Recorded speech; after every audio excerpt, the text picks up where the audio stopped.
All right, good evening, everyone. I'm going to read first the Governor Baker's declaration, and then we'll get started. In response to Governor Baker's declaration of a public health emergency and the related emergency executive order dated March 12, 2020, Town of Scituate public meetings shall meet remotely until further notice.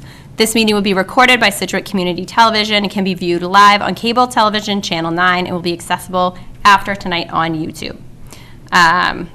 We have 2 public comments on tonight's agenda. Public comments can be available by audio conference bridge. If you wish to call in via audio conference, call to ask a question, please proceed as follows. For audio conferencing, dial any of the following numbers: 425-436-6308, 425-436-6338, 425-436-6300, and the access code is 817-651#.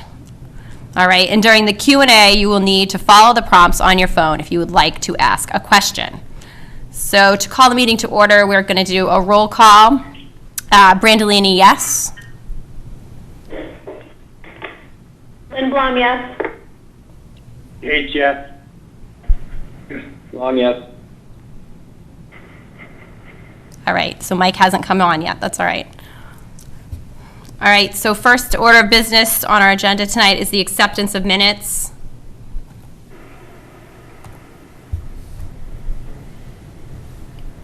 Anybody have any comments? Motion to approve the school committee minutes from Friday, March 6, 2020. Do we have a second? Second. Lindblom, yes. H, yes. Long, yes. Oh, Brandolini, yes. Sorry, I forgot there were 2 mics. All right, so moved. Next on our agenda is the leadership report. Mr. Griffin. Thank you very much, and thank you all again for your flexibility as we continue to work through COVID-19 together. I've got a few items for you to update you on with the Scituate experience, and then lots of movement in the legislature and DESE this past few days. First and foremost, we kicked off our first week of distance learning. We'll give you a full update a little later in our agenda. I just want to take a moment to thank a few groups, though, because it was a lot of work going up into our first few days. So first and foremost, to our classroom teachers, they've had incredible professionalism through all of this. They've showed incredible creativity, chatting with some school leaders and a few teachers earlier today.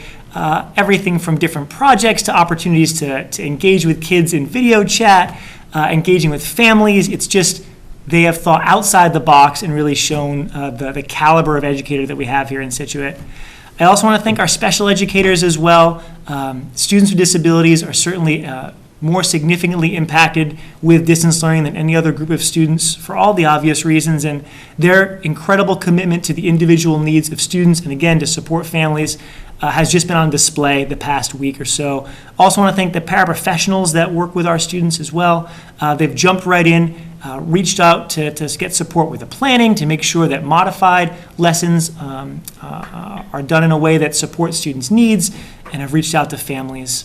I want to thank our technology team. They've given out almost 300 Chromebooks to this point and provided a ton of support with staff to make sure that they have all the training they need to utilize a variety of platforms. So I want to thank our food services from day one when COVID-19 initiated this closure due to COVID-19. Since day one, they've been working together to make sure that every student in our community is fed. Even in days like today, they're out there able to give curbside assistance and support to families. I want to thank our custodians as we are still on a skeleton crew in central office and in some of our buildings as well to, again, get food out to families, to get technology out. They've been great in terms of building management and keeping us up and going.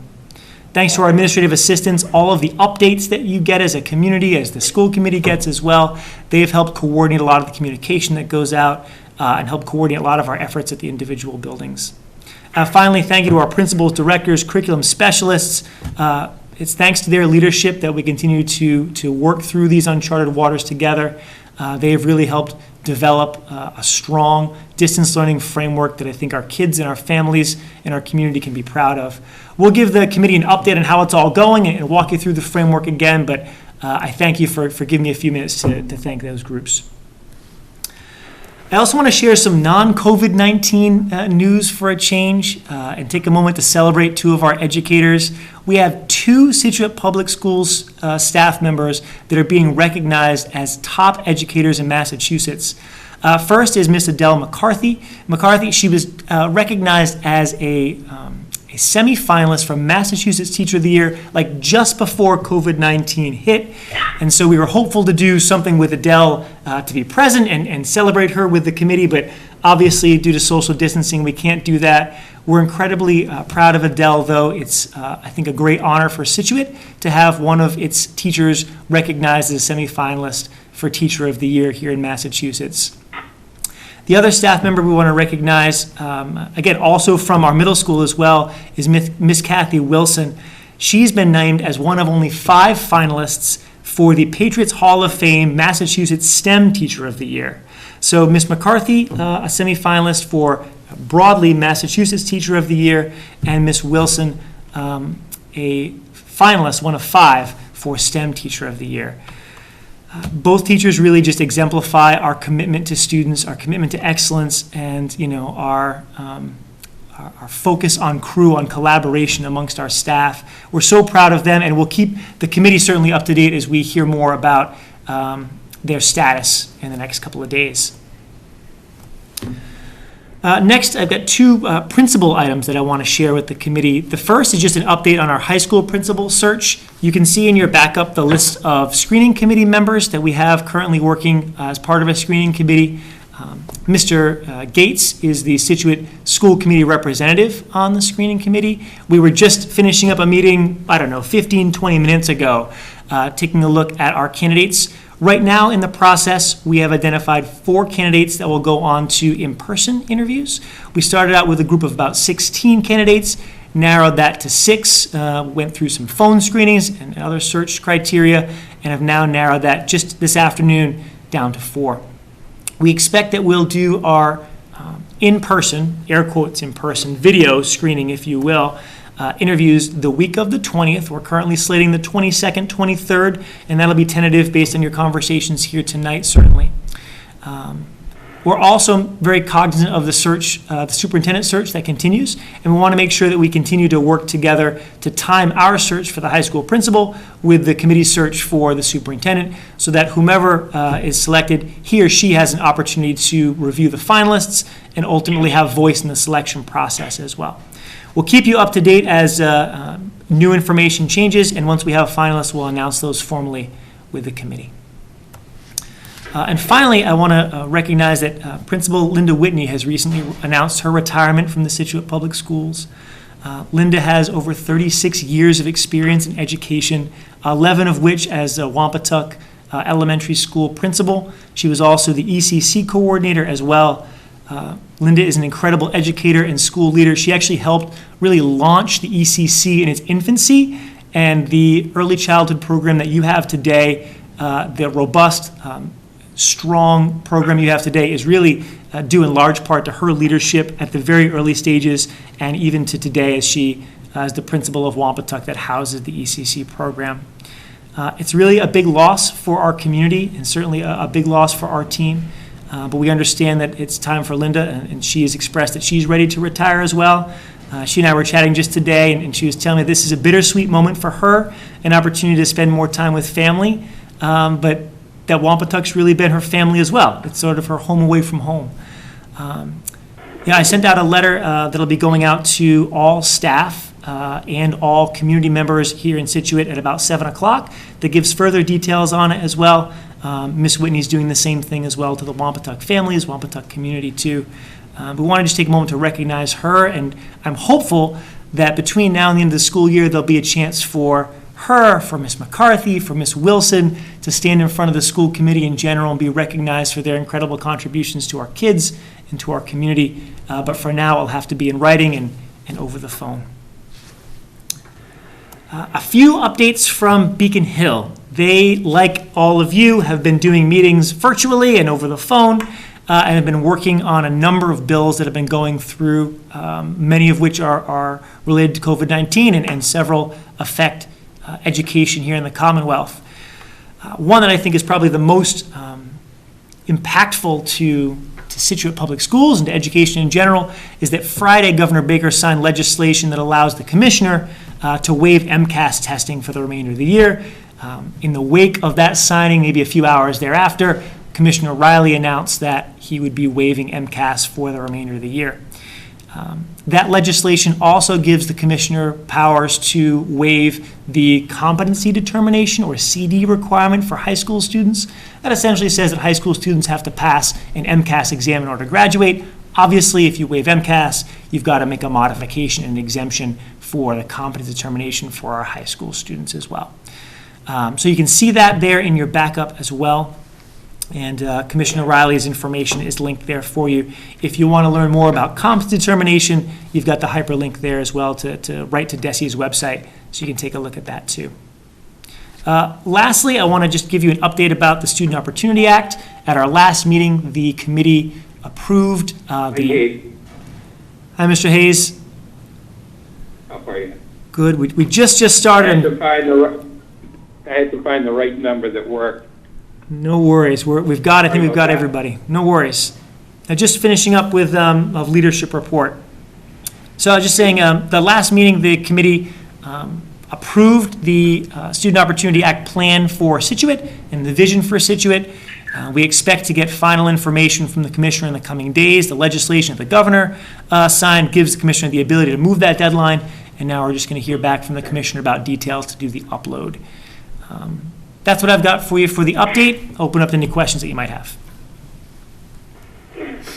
Hi, Janice. I'd like to just comment on the teachers that Mrs. McCarthy and Ms. Wilson. oh my God, who is it? Ms. Wilson. Mrs. Wilson. I just remember when Mrs. Wilson presented at a school committee meeting, and she just was so excited about her subject. I think it's science. Yeah. Yes.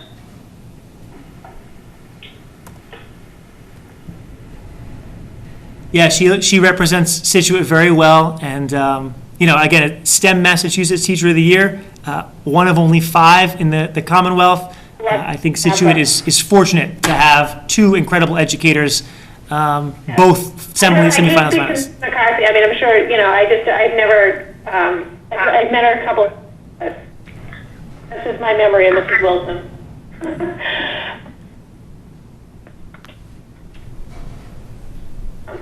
That's all. Great. Thank you very much. Thanks, Janice. School committee members, it seems that I've made an error.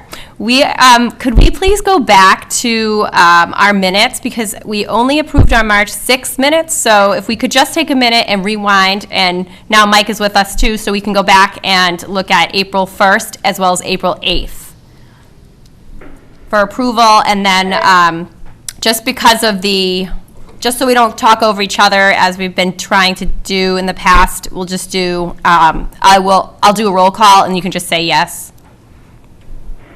Okay. So, do we have a motion for the April 1st minutes? Mike Hayes, I'll move it. I second. Janice? Okay, Lindblom, Yes. Gates, Yes. Brandolini, yes. Long, Yes.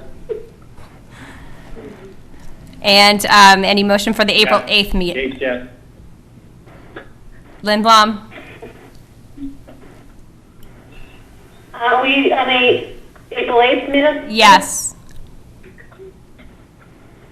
I'll move approval. Mike Hayes. I second. Okay, Lindblom, Yes. Gates, Yes. Yes. Brandolini, yes. Long, Yes. all right.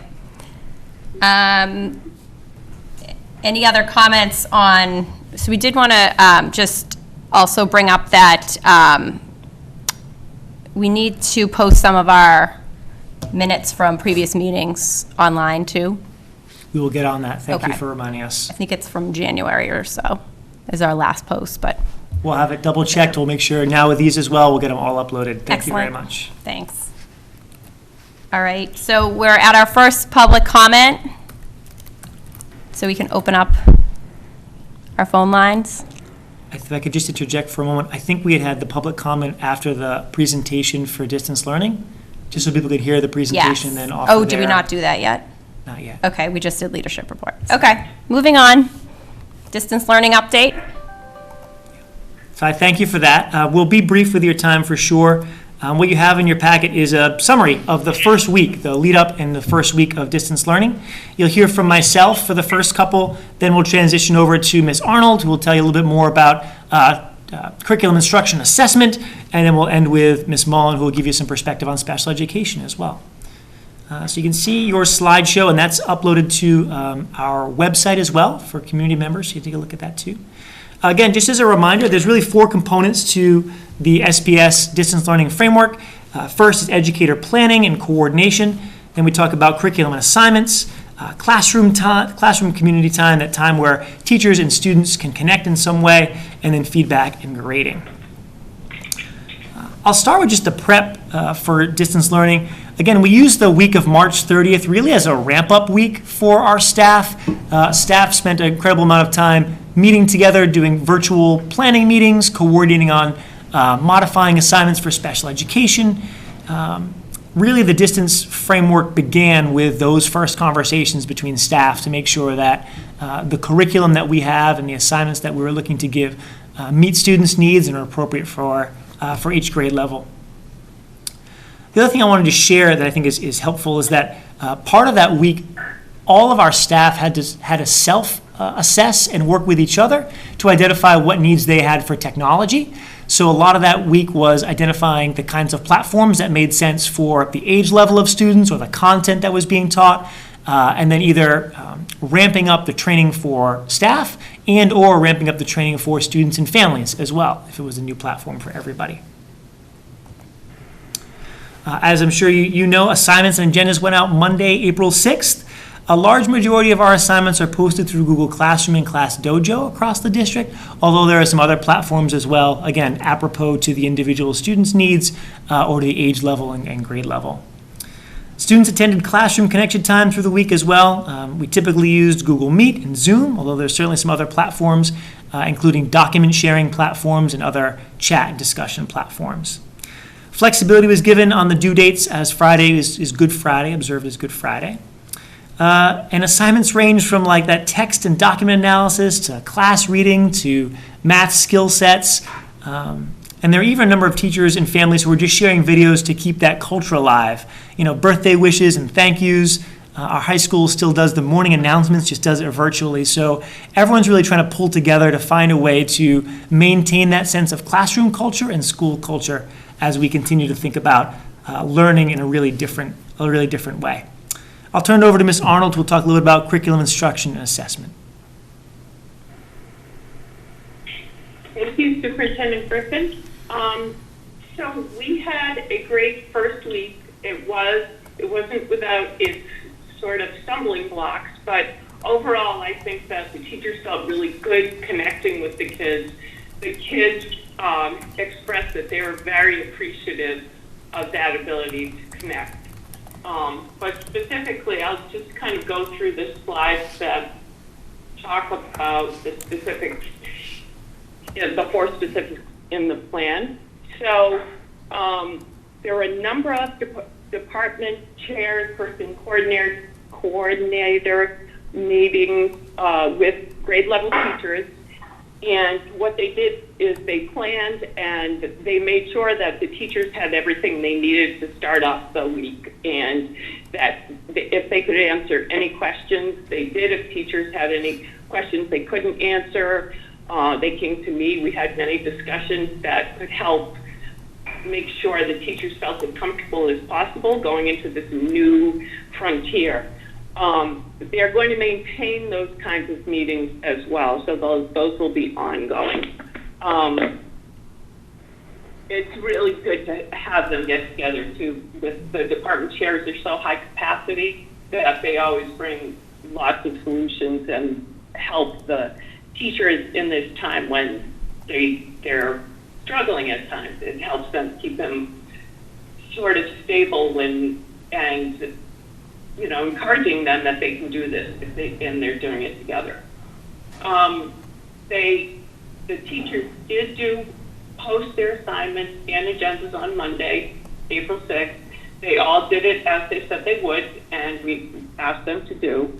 A lot of the work that they did during those lessons this week were asking kids to review things, so review those standards that had already been taught, and just take it as an opportunity to sort of remind them where they were and get back into learning. And then also, starting this week, they will begin to do new standards, new work. And the curriculum coordinators and department chairs, as I mentioned last week, last meeting, did a wonderful job teasing out focus area standards so it wouldn't be so overwhelming for the teachers. And with the teachers, they sat down and really designed some good units of study that focused on specific standards because it was overwhelming to try to get them all in. Some parents had expressed to me that it was difficult for them because they had multiple children who were young, say 3 elementary school students, and they couldn't be independent, and the parents are still trying to work from home as well. So I suggested they get in touch with the teacher and work that out with the teacher and the principal, and I heard back from the parents, and they were very appreciative of the teacher's time and her investment in helping them figure out the problem and, not be so strict about, we have to get this done right away, right now, this is important. We want them all to know that the assignments are important, but there has to be a realism when it comes to this whole program. This is the first time we're doing this, so what is something that's acceptable for the parents and is good educational work for the students? But we had only a couple of situations like that, and the teachers and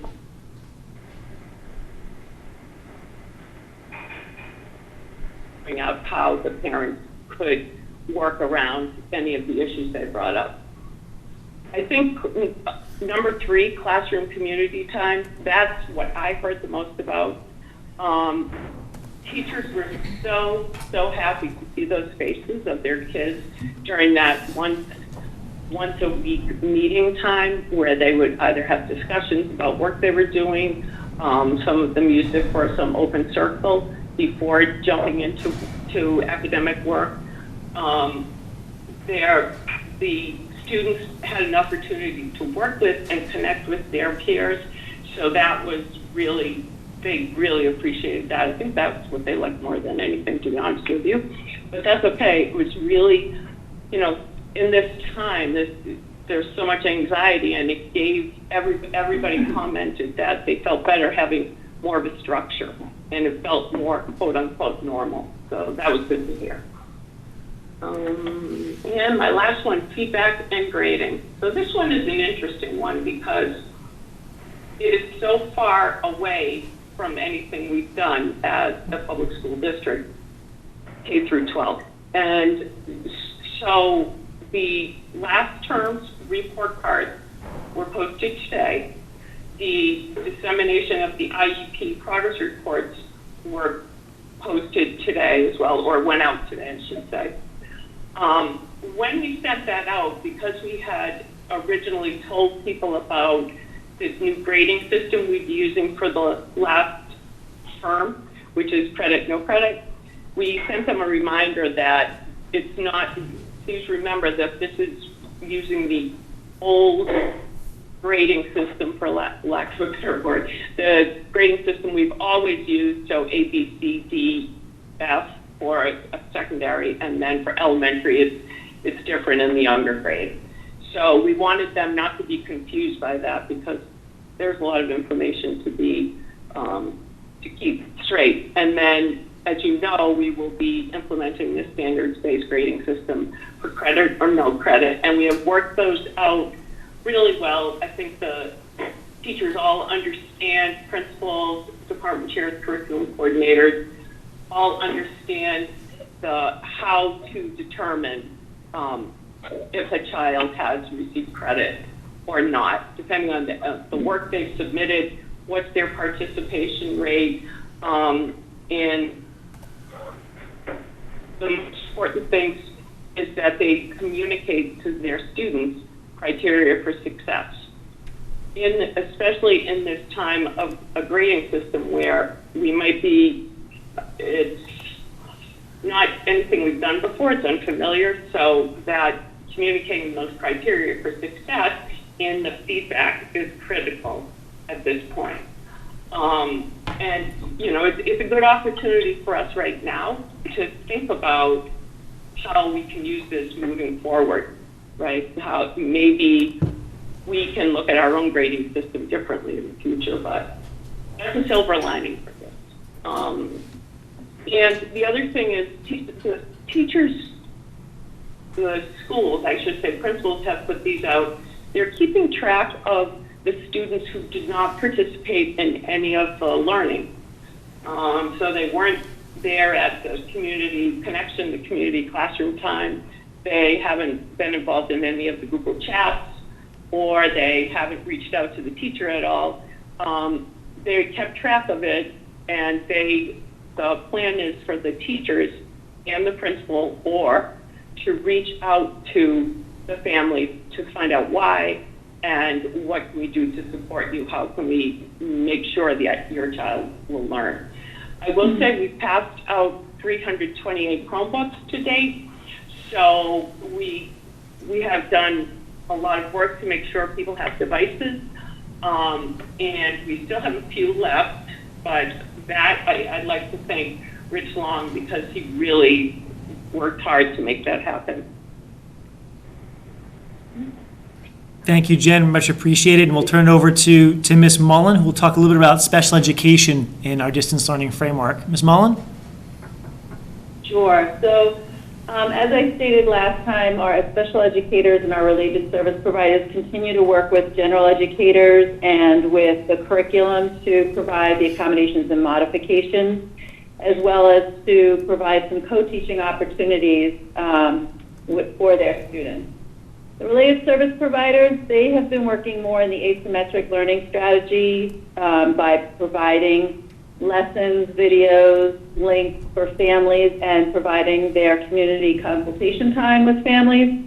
At this time, the state licensing agency has put some limitations on our speech therapists as far as providing small group and one-to-one instruction. But as of this morning, in speaking with our attorneys, that seems to have been lifted as well, so I'll be trying to set up some time to meet with them. But they have really been working diligently on providing excellent activities for families for home that meet their IEP goals and benchmarks. We continue to have our first priority be implementing a robust individual student learning plan. And that is through our special educators and related service providers. Each student's family was provided, or should have at this time been provided, an individual student learning plan that allows the families to understand how their child's IEP services are being implemented. And while we cannot implement IEPs 100% the same as if we were in school, those individual service learning plans will let the parents know how some of those goals and benchmarks are being focused upon within the lessons they're receiving from their teachers and special educators and related service providers, as well as consultation with the families. I held a meeting this morning with all of my evaluation team chairs and Paige Tobin to talk about beginning to develop our plan for holding virtual IEP meetings. We are only going to start with annual reviews, and we know that we will not be able to implement all IEP meetings through this time. But we are going to be working as best as possible. The state, DESE, has not yet provided us with any guidance as to if these days that we're doing virtual learning are being considered quote-unquote school work days. And that's important to special education because that determines the timelines that we must meet. So at this time, we're being guided to understand that these are not school working days for special education IEP timelines and mandates. But that may come to fruition, so we're trying to get ready for that. For our out-of-district students, Brenda Burke has been keeping in touch with all of our placements, assuring that families should have or are receiving their individual students' learning plans from those placements. It's the placement's responsibility to provide the students with their virtual learning plans. And so we want to make sure that that is happening. Some of our schools are a little behind where we are at, and so it's just making sure that that is going to happen or has happened. Ms. Arnold stated that the progress reports were posted. They were all posted in Aspen, and tomorrow I'll be going through to publish them all for parent viewing. And hopefully I will get to every single one of them tomorrow to make sure that all the families have their progress reports by the end of the day tomorrow. And that, I believe, is all I have for you at this time. Thank you, Ms. Mullen. I just want to take a moment to recognize, in particular, Ms. Mullen's leadership during this time. Again, as I said at the outset, students with disabilities are often our most vulnerable group of students in our community, and distance learning has set a myriad of complexities in motion regarding special education needs of students and trying to meet those needs through, platforms that are not your typical day in school. The rules continue to be adjusted, necessarily so, by regulators and by federal and state leaders as well. But Ms. Mullen has done a commendable job keeping up with those, keeping our special educators and our team abreast of every new change as it comes down, and helping make sure that our families understand what those look like, and ultimately that our students are supported to the best of our abilities. So, Ms. Mullen, thank you for your leadership with that. And thank you. That's a quick summary, not so quick summary of distance learning week 1, but we thought it was important that the committee be just updated on where we stand after the first few days. Okay. Hi, Ron, it's Janice. I have a question for Jen.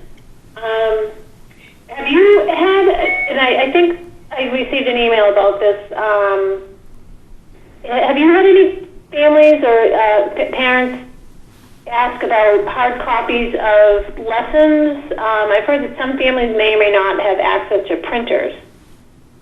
I haven't heard of anything like that, but we can certainly help them if I know who they are and what class and everything. I can certainly help them with that. All right. I mean, I think I might have heard from one person, I think, but yeah. I didn't know if you it was, want to. Yes. I mean, if they contact me, I'm happy to help them. Okay. I can get it figured out. Okay. Yeah. This is Peter. I just wanted to, it sounds like you guys really did a lot of work, and it appears as if everything is going as best as can be expected. From a school committee member's perspective, I have only received a couple of emails, and that, to me, that is, shows how great of an effort our entire district did in order to mitigate and to service our kids. So I thank you, everyone that is in the process and or has put together this plan and implemented it. I want to take that opportunity.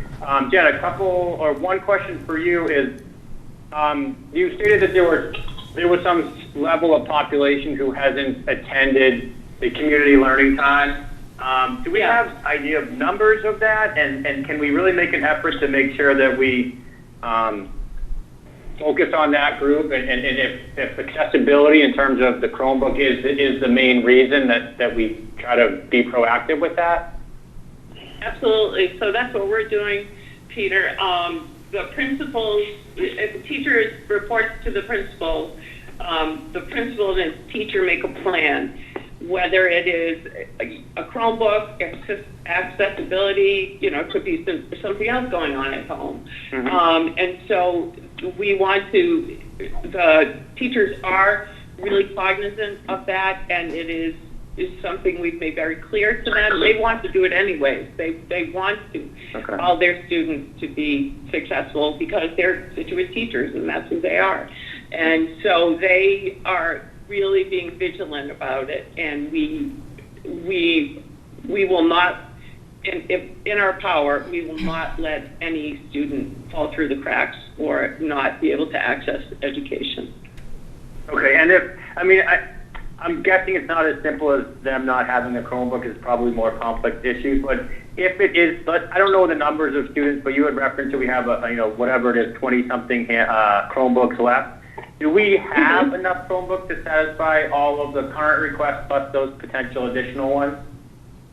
We have so far, yeah.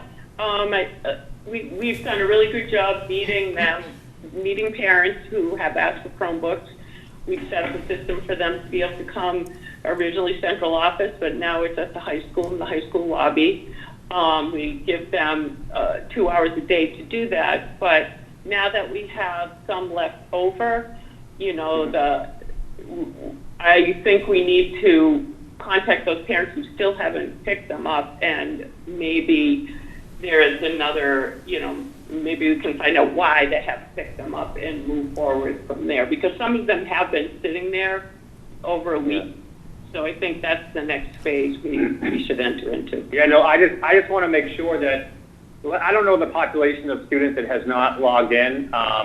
Let's just say there's 25 of them across the district, and just throwing out a number, but we only have 10 Chromebooks currently available. Is there a plan to potentially get more Chromebooks? Can I interject for a second? Do you mind? No, that's not the issue. Ms. Mull, that's not the issue right now. We have plenty. Yeah. I might just interject just for a moment on just two quick items. One is just to correct the information that's out there. So the pickup place is at the Gates Middle School. That's set and that's right. I was sorry. No worries. Just want to make sure that folks are listening, know to go to the right spot. And I want to underscore that we're not out of devices to be able to deliver at all. So there's certainly enough of them still available. We are, and you saw my communication, I want to say it was on Friday, we're going to start going down to just 1 day a week for pickup because the numbers of requests have gone way down. Obviously, during the ramp-up phase, lots of people were requesting. Those request numbers have gone way down. And so in an effort to maximize social distancing for our staff as well, we're limiting that down to just 1 day. But again, I would say that the challenges for families are real right now. We recognize that. It's often not just a Chromebook. It's usually something more complicated than that.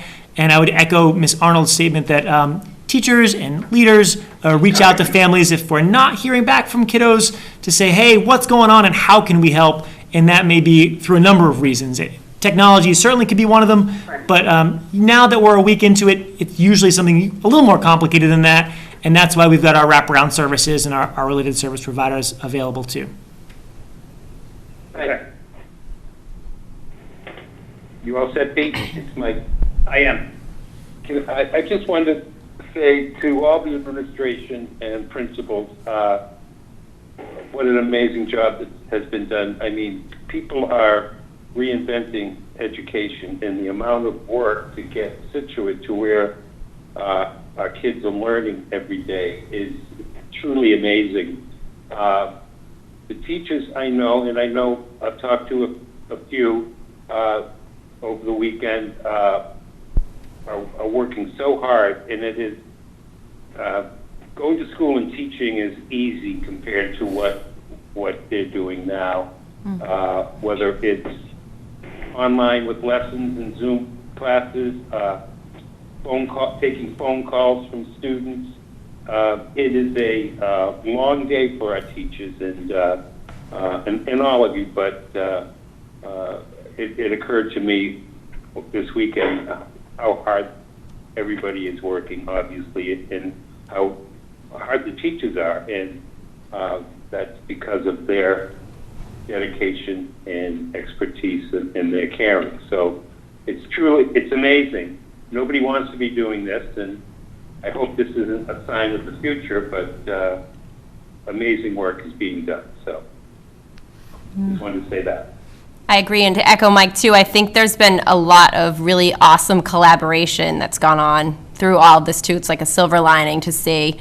It's just, for example, my third grader's his teacher and their entire group are working as one unit. And it's really nice to see them all. And I was telling a friend that my son's, so one of the other third grade teachers commented on an essay that my son wrote in a little, virtual sticky note. And it was just really cool to see, Mr. So-and-so had commented on Zach's paper when he's not even his direct student. It was really encouraging and really great and sweet things that he wrote to him. So it was really nice to see all the collaborative effort of all the teams that's going on through this.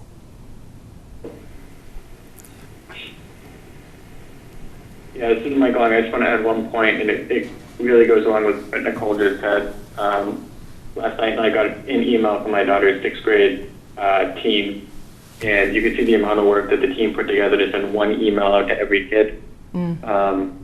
Or every family, just saying, here's the work for the week, and working together to make sure that the workload is appropriate across the team.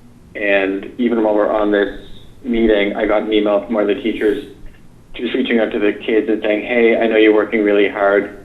Just know that we hope you're safe and you're doing well.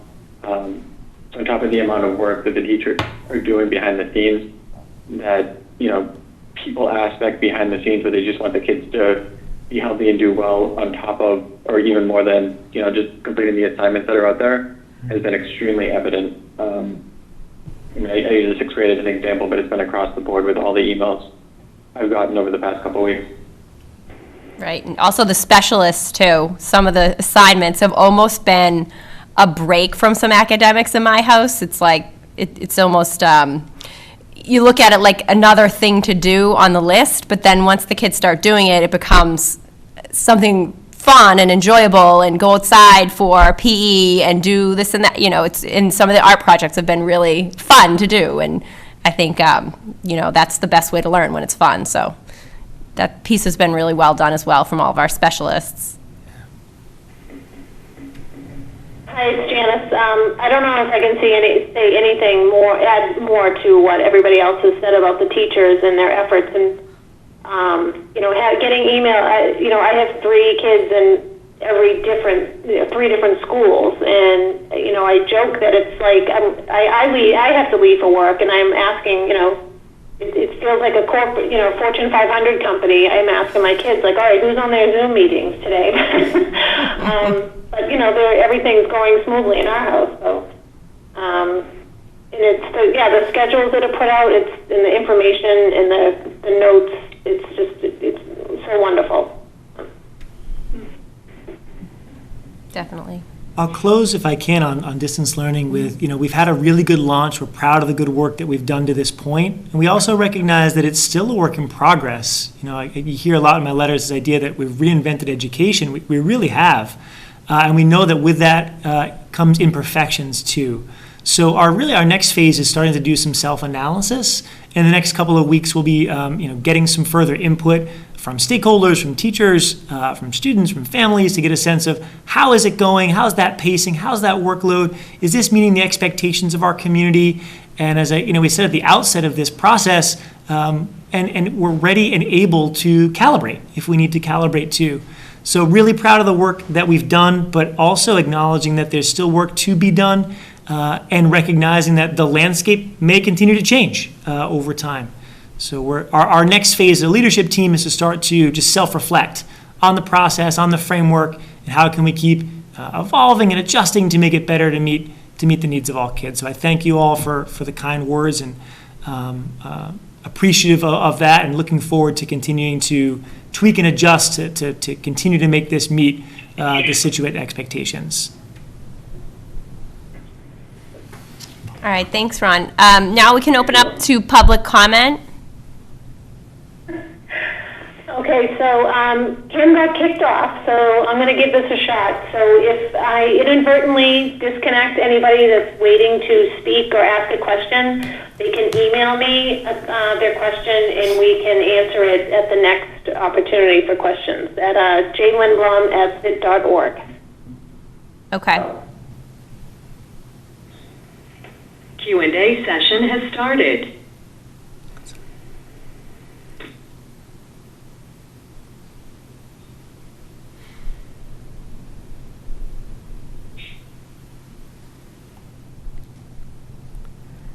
And I don't have anybody in the queue. Okay. That's my next question. Do we have any, can you see who you have lined up? Q&A session is over. Okay. All right. All right. Headed to some old business with our 2020-2021 school calendar. Thank you. Just a quick summary. We had a conversation about calendar at our last meeting, made a vote on start date. There was some discussion back and forth about, I think, PD days and how that intercedes with the calendar. The ask of the committee was for Ms. Arnold to go back, take a look at the PD days, make some adjustments there. What you see in front of you is an updated calendar and reflects some adjustments on the PD days. I'll turn it over to Ms. Arnold to give you a brief summary on what those adjustments are and then field any questions you might have about professional development days. Ms. Arnold? Thank you. The only difference is the 24th is now the fall PD date. The proposed fall PD date is September 24th. The other PD day in March is also happens to be on the 4th, which was the same day it was this year. And so the only thing that we changed was we moved from the 8th, which was our original request, September 8th, and are asking for now to have that PD day be September 24th. Thank you. Okay, so I'll move as presented. I just have one question, Mike, before. I know we had communicated a little bit. The state of Massachusetts is, I guess, considering September 14th as a state holiday, as the running of the Boston Marathon. I just want to make sure that we discuss that. Obviously, if they make it a holiday, I don't know if that forces us to not have school that day or if we can choose to have it. Just wanted to bring that up. Doesn't the state have something better to do than that? Are they going to make it a state holiday or like a city of Boston holiday? I don't think they know yet. Could I It's gone to the governor brought it before the legislature. if Okay. I might just Legislature. I might interject, if you don't mind, just to offer potential direction on this. I would just say that I agree that's some discussion on Beacon Hill, but it's not been a signed law at this moment. And I would just say that obviously any law that changes or sets a state holiday would obviously require us to amend our calendar accordingly. I think there's not yet enough information on what is finalized to determine if that would be an optional holiday or if that would be a required state holiday. So it would be my humble recommendation to vote our calendar as is, and I understand that anytime the state or Beacon Hill makes an adjustment to state holiday calendars, that we would have to reconvene and have a conversation about our local calendar. Yeah, I mean, the calendar looks good as presented, and yeah, if that date changes, then we'll just have to change the calendar by one day. Mm-hmm.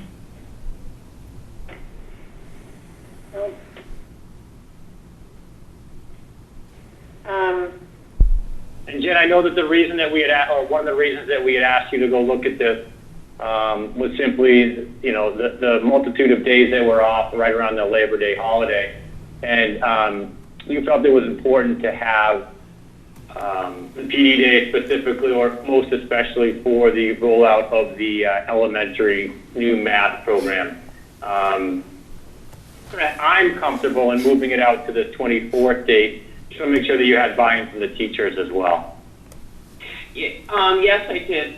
I Okay. ran it through the Professional Development Council, and we sent out a survey, and it was actually overwhelming. It's about 62%.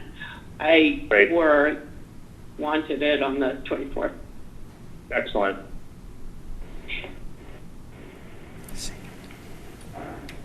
We need a second for the calendar.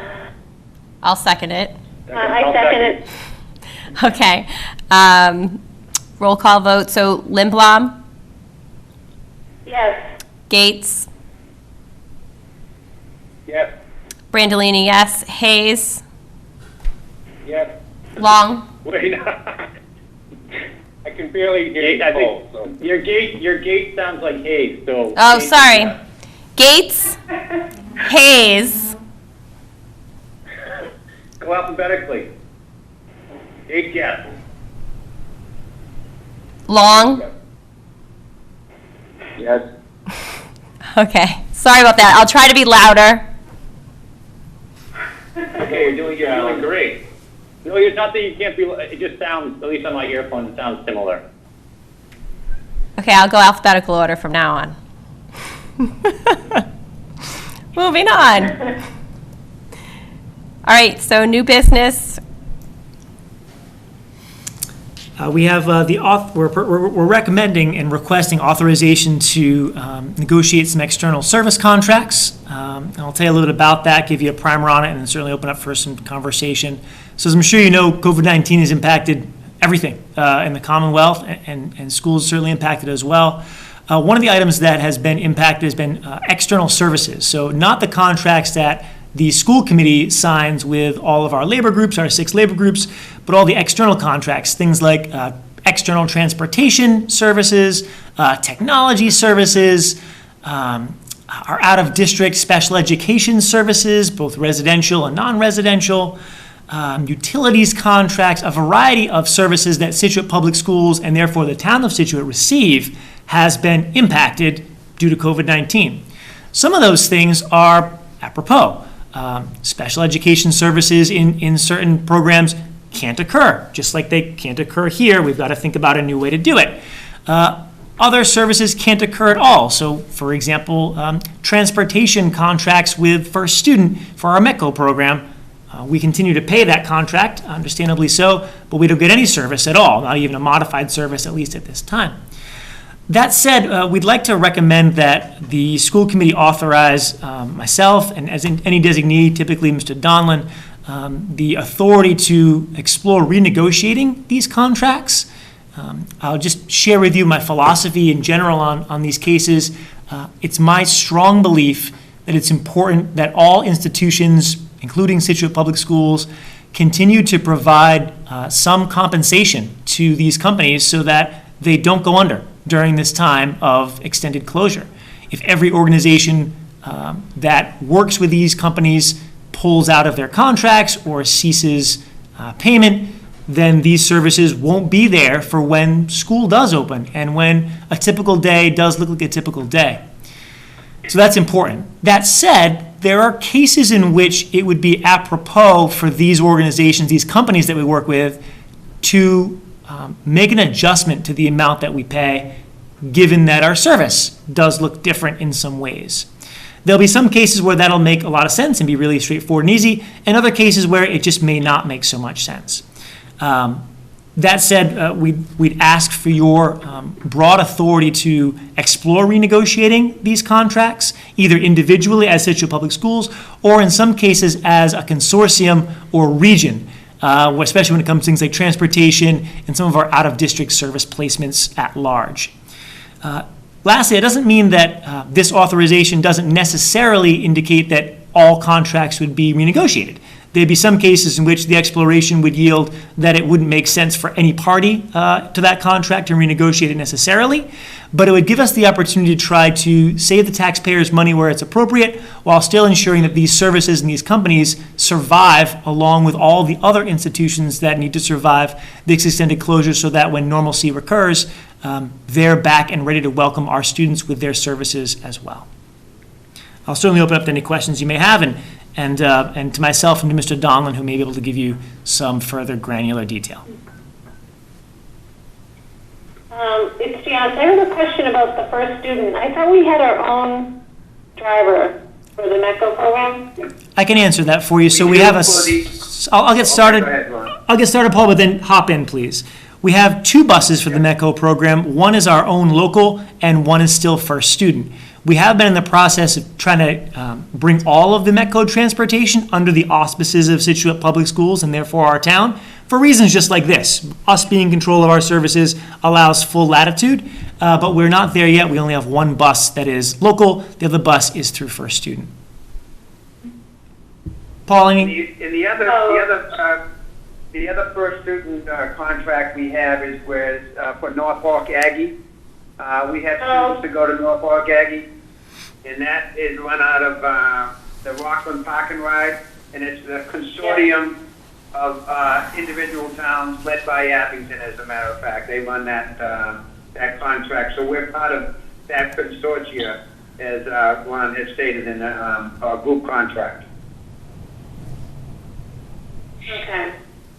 Yeah, it's my case. I have 2 points. I don't think I'm in favor of this for 2 reasons. Number one, as you said, Ron, I mean, we don't want these companies to go out of business. I mean, these companies are made up of individuals who have families to support, and we have made a decision that every employee of the Scituate Public Schools will be paid through the end of the fiscal year. And it bothers me a little bit that we're making a difference with some of our contractors.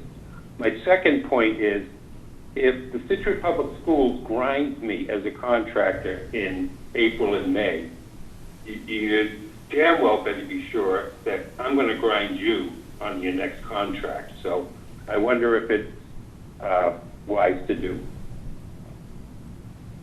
Mike, I hear you, and that's exactly the way we went into this.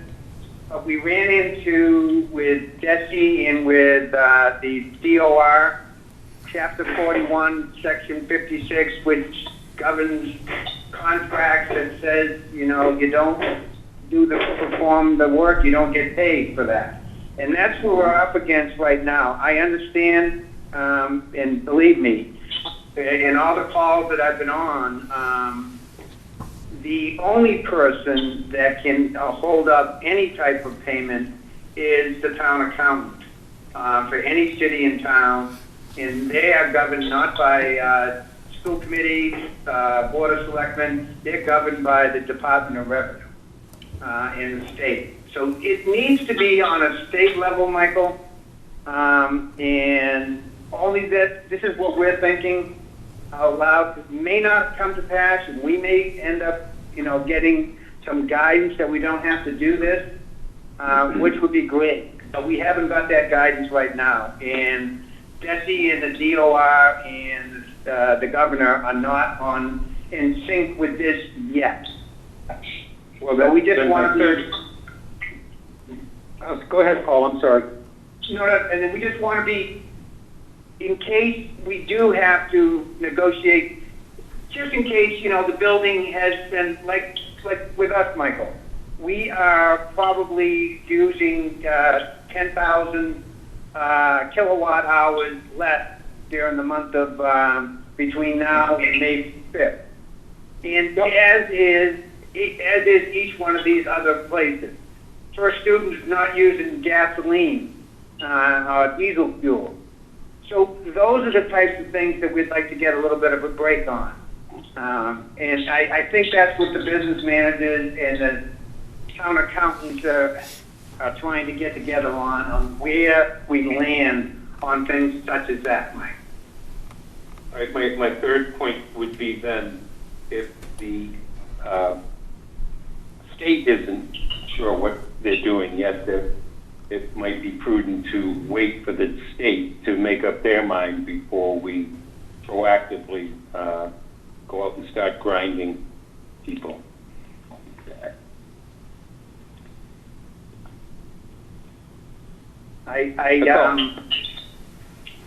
This is just to let us partake in any type of discussions that we have to have regarding all of these.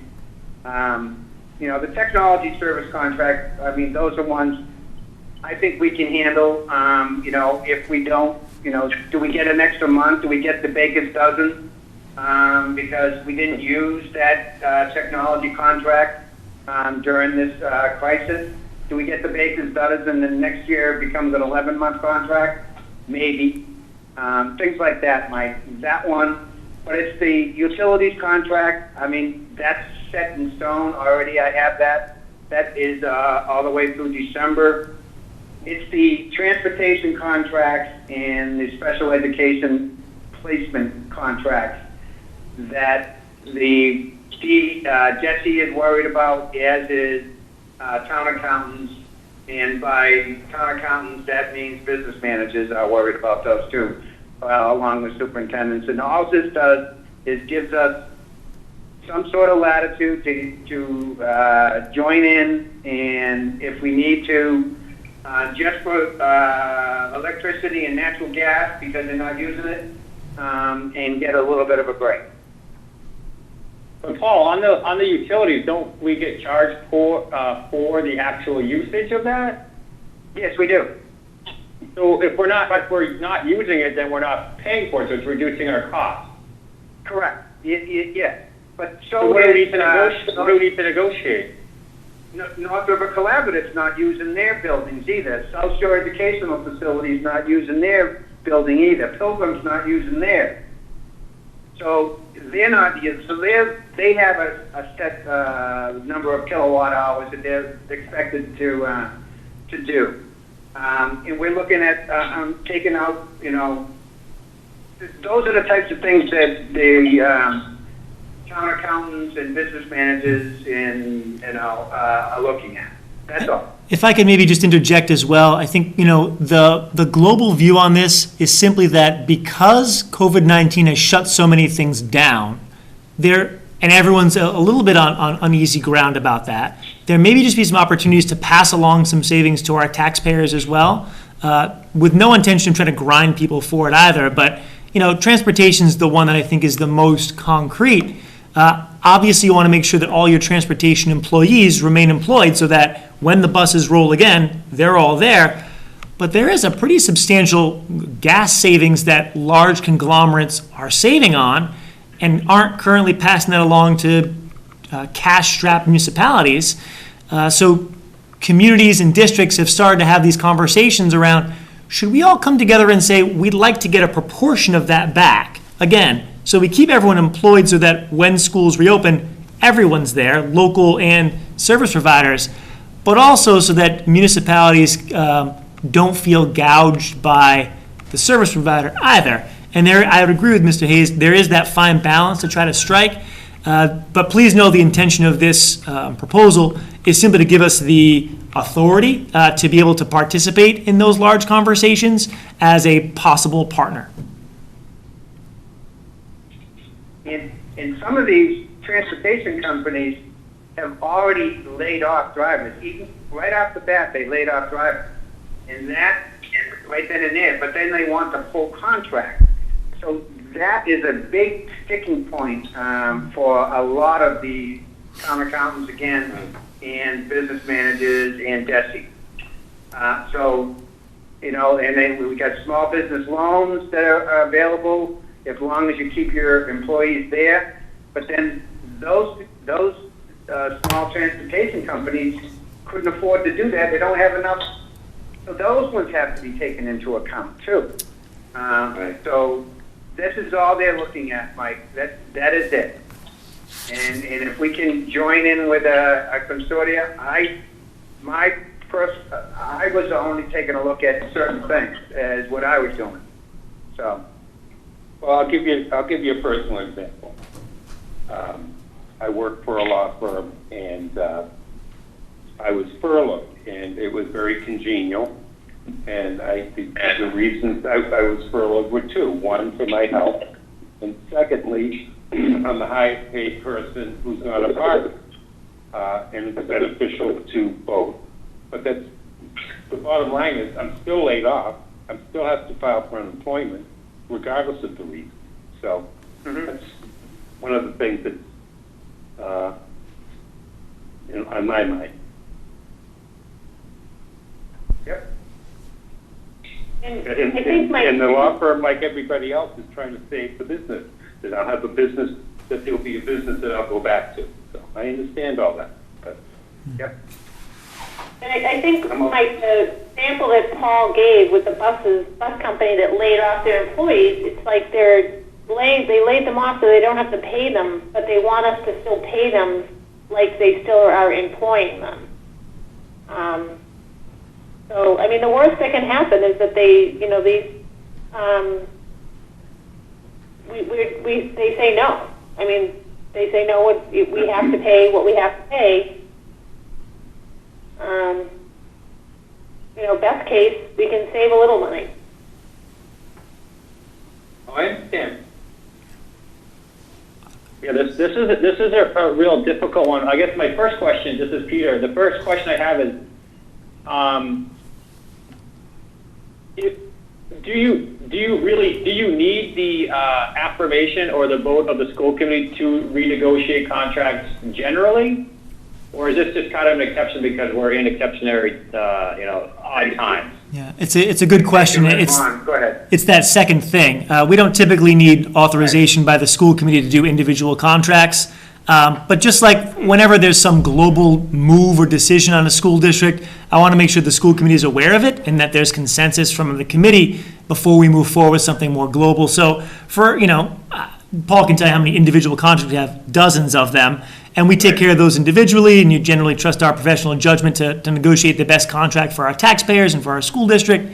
And that said, this is more of a global stance, and so we just want to make sure the committee is on board with that kind of a global stance. We wouldn't want to do that without this conversation. And if a contract was to be renegotiated, assuming that the committee tonight agrees to give you that authorization, and you were to be successful in renegotiating, you wouldn't come back to us and say, is it okay if we approve this renegotiation? You would just have blanket approval or authorization to agree to whatever terms were agreed upon. Yeah, that's correct. We would keep you up to date, obviously, because there's, and maybe Paul can talk more about this, never in my knowledge has there been a moment where a school district, and you're not the only one having this conversation, dozens around the Commonwealth are asking the same question right now, but never has there been a moment where a school district says, time out, I want to look at every single contract simultaneously. Usually they're set up on some rotation, and so you get 2 or 3 a year, and you renegotiate them. But that's why we brought it in front of the committee tonight, because it is global. And again, it may not necessarily be every contract, but I think extraordinary times deserve a measure that is proportionate. Okay, that's reasonable. And hey, that's one of the first things that came up to me was, what do we do with our highest cost, and it's our out of district placement. So I'm kind of torn on this idea of what's going to happen if we suspend or reduce our payments to these out of district placements. How is that going to look on the other side of it? And I'm torn, but I think that negotiating, or at least lobbing the question to our providers to see what might be possible, I think that that's reasonable. I would also agree that the transportation piece is a little bit more clear-cut. My concern, or two concerns. One is, I think that we do need direction from the state because we're not the only ones going through this. But the second one is, if we do renegotiate any of these expenses relative to out of district, how does that impact our circuit breaker reimbursement? Would we potentially be at risk, whatever, we save $2, only to lose, 95 cents on the reimbursement? I don't think we know that yet. I did the analysis on $100,000. I sent it to my colleagues to take a look at it first, and I sent it up to Jay also, and I wasn't the only one, but it was a hypothetical 100,000, and if we took a 10% out of district placement. Yep, on just a $100,000 placement, just a single. And if we got any type of reduction, say for utilities or for building use, or they got a 3-month extension on their lease, or anything like that, that they were able to give us, we would be able to recognize that savings this year and hold back the circuit breaker. Yes, we would lose a little bit of circuit breaker for the next year, but the thinking and all of my talks with all my business manager officials and Jesse and Jay Sullivan up at the finance group up there is, if we're going to get some relief from the federal government, it's going to probably be type, and Mike will remember this way back when we had the ARA money. And they're going to, what we did back in 2010, 2011, was we put all of that against circuit breaker. So in other words, it was a one-time hit against circuit breaker. So we lowered circuit breaker and then brought circuit breaker back up with the ARA money, quote unquote, if we're going to get that. So we've thought about a lot of these things, and we're working this out. It looks like right now, if it was type of utilities for the special education, maybe some of the services, and if we took a 10%, maybe a 15%. Don't forget, this is only on the 35% that we haven't had yet. We've already paid 65% of the total contract, or that placement has already been realized. We've already paid that. Because we're about... So in some cases right now, we're just starting to qualify for circuit breaker reimbursement in some of those placements. And there's another move on afoot, and we're spearheading a few other things, but it's going to take some more legislature and type of things, which seem to be moving a little bit quicker than normal, is to have some sort of reimbursement on below the threshold. Not circuit breaker, the $47,000, which we don't get reimbursed on. And we're talking about an awful lot of these. This is all exploratory. 25% is going to come for us for transportation next year, because that's a part of circuit breaker now. And we're thinking about, we're talking about certain ways of dealing with that too.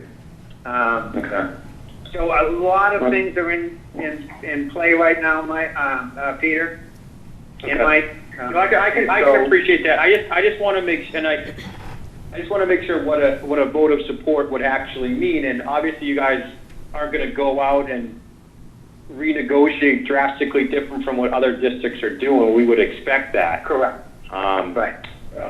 So thank you for that. I said one other clarification question. When you reference this utilities contract, so you're saying that our out-of-district placements are billing us for their proportional use of utilities?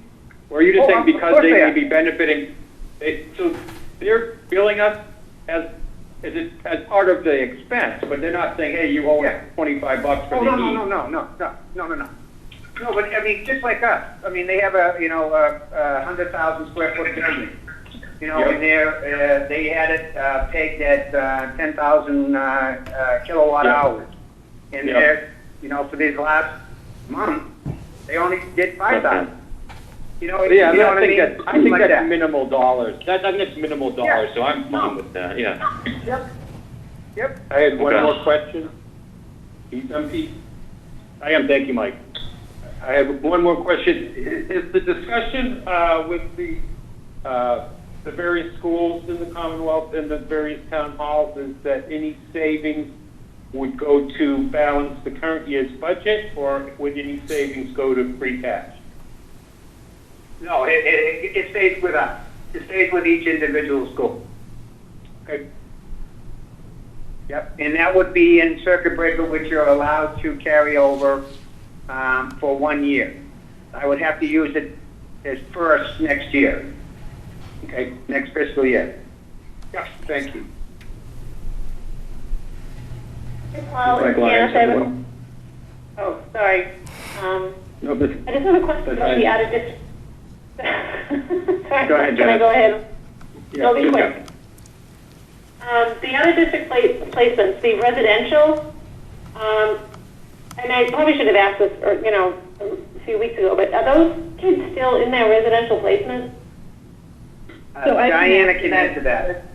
Yeah. Okay. We have most all of our students who are residential students in their residential placement. We only know of about 1 or 2 students that are not in their placement. But yes, our students are there.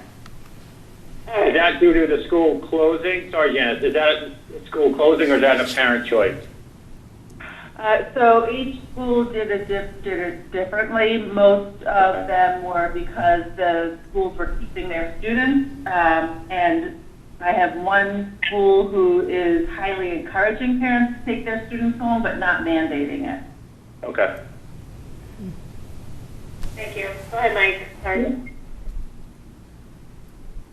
No, that's fine. So, Ron, I just had one quick question. So, when you say this is a universal issue, are we able to collaborate with the other school districts that have similar contracts to try to get, a similar rate back, or at least work with the companies as a whole, as opposed to each individual district trying to, get whatever they can get? Yeah, Mr. Long, it's a good question. Can I answer that, Ron? The short answer is yes. I'll kick us off, and then feel free to add some more, Paul. In a lot of these cases, transportation is one example. We're really small players in this. I mean, we only have a couple of different runs with some of these large transportation corporations because, again, we do a lot of our own transportation in-house. So it behooves us to work with other school districts and other communities. And, in my conversations with Paul early on in this process, we recognize that that's where we create the best balance for the larger economy that we are a small part of, but also to make sure that we get a reasonable deal for our taxpayers. Paul, you want to add more to that? We are not taking the lead. We are part of the 40 individual districts. Brockton and Springfield are taking the lead on first student. Not Metco or anything like that. It is the 2 big guys are taking the lead on it. And they're the ones that had the real problems, not problems, they had their town accountants and they have the town hall issues, which are much more bigger than we have. Individually, for our special education band contracts, we're doing that regionally around here, between all Abby's and myself, Hingham, and Cohasset around here, Marshfield. In our Lighthouse group, we're taking a look at those transportation vendors individually. And the state, we are, when we Jay Sullivan, who's the head of the finance group, who kind of, is kind of our de facto boss for business managers, he put together we said who our vendors were. We all have a list. Every one of us has a list now. And so we know with the 5-member towns that have Paul Donlin Transportation. So. Okay, thank you both. I agree that we need to be fiscally responsible to the town as part of this, and if we can use any money that we get back to offset some, other costs that we have for our district, I think we should try to do that. But I agree with my case. I want to make sure that we're not, just trying to get every penny back to this, because we do need to work with these partnerships and not just, say, well, you're not driving the buses, so give us the money back or prorate us or whatever. Thank you for that answer. Yep. Do we have a motion? This is Peter. I have Oh, sorry, Peter. one question. So I think this is going to lead into our next agenda item regarding the revolving account, but I want to echo a little bit what Mike just said. I'm in agreement that I think we need to be fair for our taxpayers and get back the dollars that are worthy, but we don't want to stand out. We want to be with that group of other locales that are going in and trying to negotiate a similar deal. But in doing so, we need to realize that we're also a revenue center, and that we're going to have other folks negotiating with us. In Paul's presentation next, we have some out-of-district placement and so on that come into our district, and then we also have our students and families who are going to want to negotiate the fees that they pay. So I think that we have to be consistent in how we're dealing with our expenses to be consistent with how we're dealing with our revenue source. Yes, we already get inquiries from our out-of-district that we have placements, yes. From from my business managers also. They're asking the same questions that we're asking because they have to have it on record. That's all. Right. But then again, our other revenue source are all the other fees that we're receiving. We can expect that our families are going to want to negotiate with the district in terms of reimbursement of any one of those fees. So I just want to be consistent with how we're asking for reimbursement, to be consistent with any policies or positions that we take on reimbursing those families who are asking to potentially be reimbursed. That's a good point. If that makes sense. Yep, it does. Okay. Any other comments?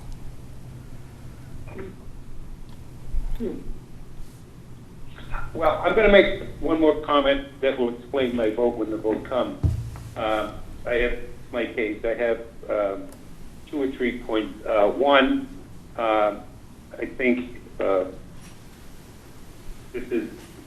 you don't need our vote on this, number one. Number two, the state doesn't know what they're doing yet. And I just, I'll repeat my other problems with it. So Yeah, Mike, to that point, if we did not approve this, would you still try to negotiate? Yeah, again, so I appreciate the point that it's not a required vote on any given contract. If the committee tonight doesn't vote to authorize us to globally renegotiate contracts, then we wouldn't pursue it. We already have contracts in place with all these vendors, and we wouldn't participate in those larger consortiums and those larger groups of communities and school districts to pursue any changes in our contract with the service providers. I want to echo what Mr. Gates said as well, is that we appreciate that we also collect fees for services here too.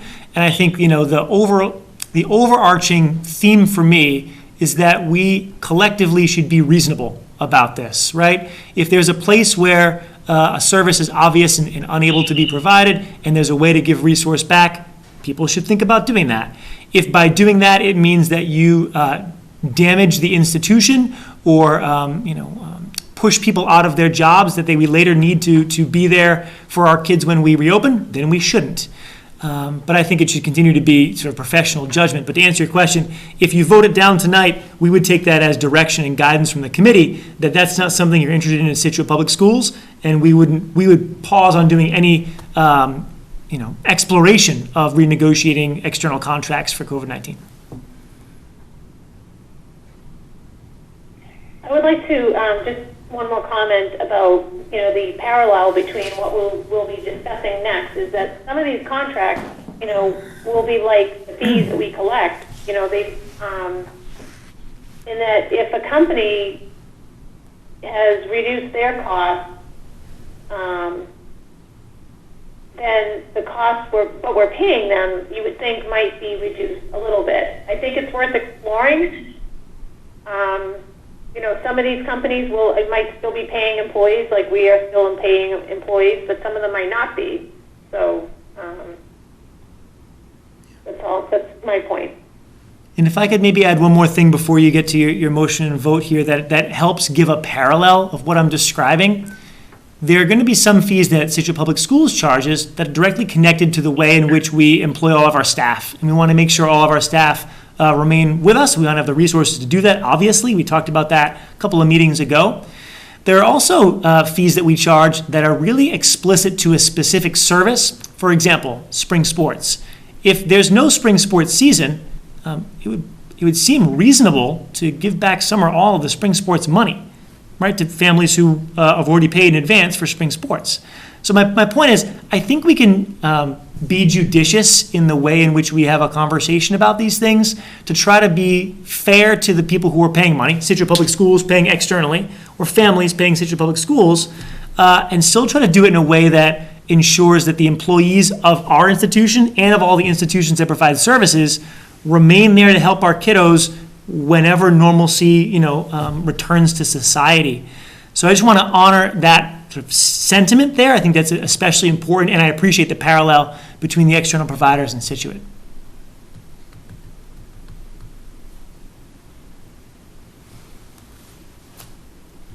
All right, well, I'm going to make a motion to authorize the superintendent and/or his designee to renegotiate all external contracts with Scituate Public Schools. Second.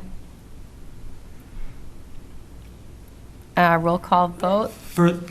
Just as a point of process, further discussion usually after the second, Okay. just to make sure everyone's had their voice heard. Oh, anybody else? Any comments or discussion? I'll make one more comment. Again, it's my opinion that this vote is not necessary, and if the committee doesn't approve it, which I think it will, but it would seem to me that regardless of any school committee vote, the town of Scituate and or the town hall or the school department would have a duty to take part in any negotiations with any consortium. So that's my last comment. So, Michael, the ultimate outcome, if we vote for it, would theoretically equal if we didn't vote for it. In my opinion, but I'm on a 4-5. So. No, I don't disagree with you. I just feel like a yes vote would expedite it potentially. It would give Paul and Ron and the team the ability, or the the orders to go ahead and start it right away, as opposed to potentially awaiting direction from the town hall. I don't disagree with you. No, I understand. I don't disagree with you at all. I also question the reason to vote this, but based upon what I'm hearing, I mean, ultimately it is our duty to have these looked at, and if we can help expedite that beginning discussion, I think that it could potentially help. Yeah, I agree. I just don't think it's the school committee responsibility. Okay. And I hear what Ron said, but I don't agree with that. So that's all. All set. Okay, so roll call vote. Lindblom? Yes. Gates? Yes. Brandolini, yes. Hayes? No. Long? Yes. Okay, the motion passes. And now we will sort of continue our discussion that just started a little bit about our FY20 offset fees. So I'll turn it over to Dawn in just a moment, and I just want to frame that we put those together purposefully because we appreciate that we're talking about budgetary impacts of all things COVID-19. You'll notice on your agenda there's no vote here at this time, but we recognize that Scituate Public Schools collects fees for services in a variety of different ways. And what I've asked Mr. Don to do tonight is just to give you an update and a refresher on what all those revolving accounts and offsets are. We expect that we'd be coming to the committee in the coming weeks, potentially months, to have some further discussion and potential vote to look at each of those fees and how COVID-19 has impacted the service and therefore the fee that we charge for that particular service. But in anticipation and in preparation for those conversations, we thought it'd be helpful tonight, without any vote, to simply give an overview of what those are again and inform the committee about where we stand. Mr. Donlin? We had a quick discussion on this, but you have the revolving funds in front of you, the full-day kindergarten, non-resident fees, and Peter's right, yes, our area, the students and business managers, have asked us what our plans are for that. Athletic fees, Ron quickly touched on that. I don't know exactly how many has signed up for spring sports yet. I will get that from the athletic director and from the athletic department. Those, obviously, if Ron, like Ron said, are on the table. ECC tuitions, as you see, we spent about, $700,000, of which 142 we budgeted was for fees. The bus fees we've already collected, the 244,000 on a budget of 240. We're right on target for that. The last fee, it's not really a fee, but it's a revenue, is food service. And you have in front of you where we are to date on that and where we expect to be if we come back in May. We're going to make that up. I think we have enough money right now to be able to get us through to May 4th. And with the reserves we had going into this year. But obviously the big month was going to be March, where there's very, very few days off in March and May. Those are the two big months. We were going to make all that up. But that is off the table right now. And so that was we cannot go in the negative on this. So this one will have to be zeroed out with LEA money. So that's it in front of you. And just keep these fees in mind. That's all. We started a discussion tonight. So, if there's any questions? So, Well, go ahead. Paul's Peter. I don't know how to ask this question. I would have expected to see these numbers in more of an Excel spreadsheet. I'd like to know where we stand. Would we be at I tried to do it quickly before the meeting to add all these numbers up, but I'm uncertain. So where does it leave us right now in terms of revenue? Are we, $65,000 short or what? And that is before we obviously determine whether or not any fees will be reimbursed. Where does it stand? This should be on an Excel spreadsheet, no? I can do that very easily. Yeah, that's something we can do for our next meeting for sure. That's helpful. Sure, I can do that. Yeah, that's a good outcome of this initial discussion, is to see what kind of information the committee will be looking for as we, again, start thinking about what this might look like going forward. Are you all set, Pete? I am, thank you. All right. Paul, I have a question about the food service. Are we not ordering less food? Oh, yes. So Yeah, the would that labor is where the cost is going to come from. We do about 23,000 every 2 weeks for labor. Yes, Okay. we're not spending on food. You're right. But that's where we're going to lose. We were already losing a little bit up till March. We were going to make some of that back in March for those last 2 weeks, and then we were going to make it all the way back to zero, if not, and put a little extra in for May. Okay, so that's what we're hoping. So in the next meeting, can we see how much, maybe the difference in how much we've been purchasing versus, previous months or last at this time? Yep. We have the 19 versus 20. Yeah, we have all that. Sure. Okay. Most of these fees are going to pay staff. The only one that I feel doesn't fit in that category is the athletic fees. Now, we're not really sure what the season will look like, correct? The MIAA hopes to start up the season at some point in May. the athletic fee be prorated if that happens?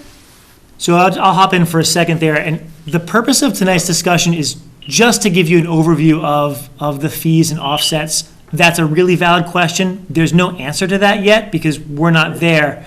But what we were hoping to do is just give you a sense of all the different fees that are collected and the kind of services that Scituate Public Schools does provide for those fees, and start to illustrate that there are going to be some places where we think we'd have some latitude there to be able to give some or all of a fee back if a service isn't provided, and some other places where doing so would be directly connected to staffing and directly in conflict with our commitment to retaining all of our staff and to paying them through this extended closure. So your point about the spring sports is a very good one. We're waiting to see more guidance from the governor, obviously, on the extended closure. And if the extended closure does conclude on May 4th, what MIA would do for a season, and would that be half a season or a third of a season or playoffs, or to be determined still for sure. And I think at that time, when we have more information for that, we'll be able to come back to the committee, show you some deeper data on things like food services, as well as deeper data about athletics, and the committee can make some decisions around the fees, reimbursement around those fees, and so on. Okay, thank you.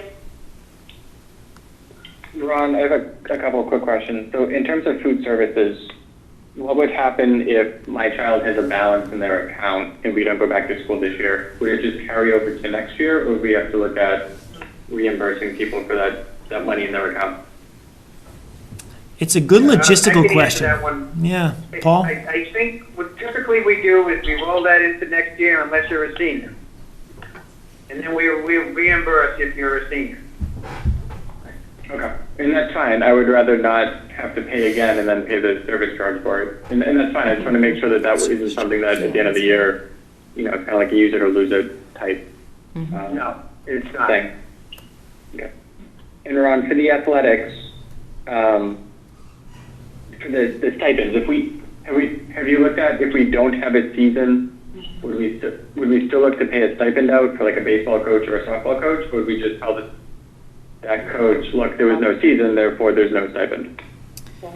So decisionally, that would be with the school committee and then impact bargained with the affected labor groups. I think my short answer is we're going to have to wait and see how much of the season is able to be played before the committee can make a determination on that. We'd obviously, like we always do, give a recommendation there and then have some conversations with the unions that are affected as well. I'm inclined to believe that if we're beginning back on the 4th, that you're going to have some portion of a season, but not an entire season. And then it's going to be discussions and negotiations and conversations as to how much of the season, what kind of season does it look like, how many games, how much additional lift does the coach need to do before the games, which is also valid. So if the kiddos are playing 50%, is the coach doing 60%? All of those are going to be contingent on what kind of season MIA agrees would make sense for kiddos. Yeah, and I don't really care. I don't want to get into the realm of, well, it was 50% of a season, so we're going to pay 50% of a stipend. To me, if we have a season, you get your stipend. My concern was more, what if we don't have a season? Is our contract state you get a stipend for being the baseball coach, even if there's no baseball season? Or is it, well, there was no season, therefore there's no coaching role to fill? Right. So our contract and the way that the hiring mechanism works is coaches are hired per season. So like if Ron Griffin's the spring track coach, I'm not the spring track coach for forever. I get rehired each year, even if I've been the spring track coach for 10 years, right? So like when I coach spring track, boys spring track, I get a new letter of hire every year, and that's how it works here in Scituate as well. So if there was no season hypothetically, no letters would go out for hire. There'd be no commitment for the stipend necessarily, but that doesn't mean that we can't still pay that stipend or a portion of that stipend. That would be decisions by the committee again to determine if there was no season at all, will you still pay those stipends? That's a valid question to ask, and obviously would be tied to the fee that we were charging families for that service as well. That was my question. Okay. And my last question, I don't see it on here. I don't know if it's considered a revolving account or not, but can we include Bourndale in this discussion? I've heard from a lot of sixth grade families who did a lot of fundraising for this. And they're curious with, I know a couple parents whose kids got a full ride to Borndale, and after all the work that they did, what happens to that, $600 or whatever it is that is now sitting in a town account somewhere. Absolutely. No, I think I can answer that, but I will defer to Mr. Ryan, the middle school principal, but I believe the only money that's sitting in the account now is the money that was for the goods that was sold by the children. If you sent a check for $600, I don't believe those were deposited yet. I think they're being held. But I will check with Mr. Beatty either tomorrow or the next day and get back to you on that. But I believe they're being held. Yeah, sorry, Paul. I'm talking about the money that the kids would have earned through the fundraising. So, Right. a kid fundraised enough, and they had $600 credited for them. What happened to that money? That's in the account. It went for goods and services. You can't return the goods and services, the merchandise, to give the child that. So that has to stay in the account. I can't. Right, I had talked about that the last meeting, because there was about 20, there was Right. a big chunk of change Yeah. in the account. Yep. So what we can do for our next meeting, if I could hop in for a second, what we can do for our next meeting is give an update to the committee about the status of both fees that were provided for Borndale, so for example, checks that were given, versus fundraising that's set aside into a student activities account. And Mr. Donald can give you the accounting on both of those and help give some clarity around where they are right now and where they can go from there. Potentially, could the money be used for that class for something else?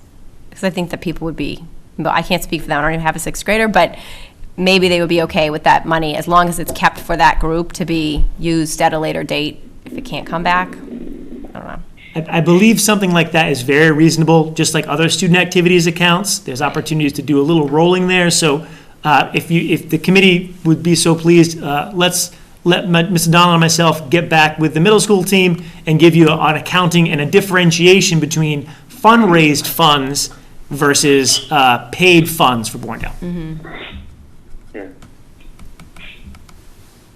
And student parking fees too. What happens with that? Again, like all the other fees, so they're typically, student parking fees are a pass-through from the student through the school district direct to the town. And then as you recall from our budget process, part of the financial forecast, parking and those kinds of fees are put up above the line. And so we get 2/3 of that in the end ultimately. But we can give you an accounting of parking fees as well. Yeah, just to include it in our discussion.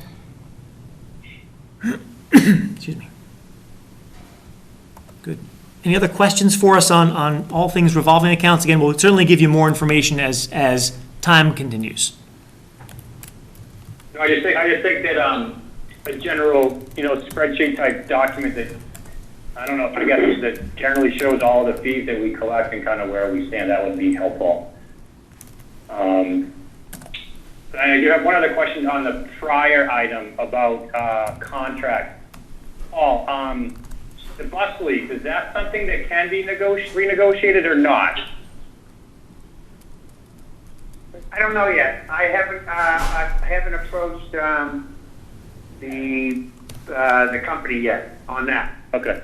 I just don't know if the lease price is usually based upon, a bunch of factors. One of them would be the estimated number of miles that are driven and the Correct. resale value or whatever. So I don't know where that comes out, but I'm thinking that's an option. And the other one is, I know probably a lot of us have heard that, or are receiving refunds from our auto insurance companies for the miles that have not been driven. I don't know. I don't know who actually pays the insurance for our buses, but that again, just another contract that would be worthwhile to investigate. The town does do that, yes. And Yeah, they're okay. insured by Massachusetts Interlocal MIAA. The MIAA, that's the, yeah. Okay. But Whatever if they were negotiate something through the insurance, they're probably not going to. I'm not sure if we would see any of that, which isn't a huge deal, but just something to be aware of, I guess. It would go back probably on that side to free cash. Right. Okay. Yep. Again, it's not a huge number, but something to be aware of. No, it probably isn't, but yes, you're right. And Paul, to Peter's first comment on this topic, can we get the information ahead of when we normally get our package for the next school committee meeting, just in case if we have any question on the detail of the format, we can give you some time to review it or answer it ahead of time so that we're not, taking anything away the next meeting. Sure.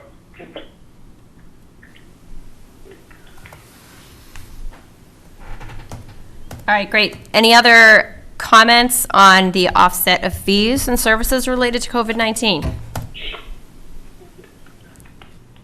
All right, Janice, do we have anybody in the queue on public comments? Let me give this another shot. I'm going to start the Q&A, and I'll give people a minute to dial in. Yes. Q&A session There's a has delay. started. Oh, there's a delay. I'll give them a minute.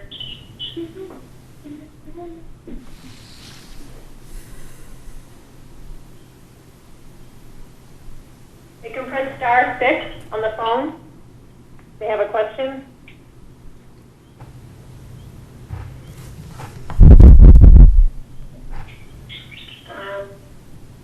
All right. Oh, hold on. We have somebody in the queue. Hold on. All right.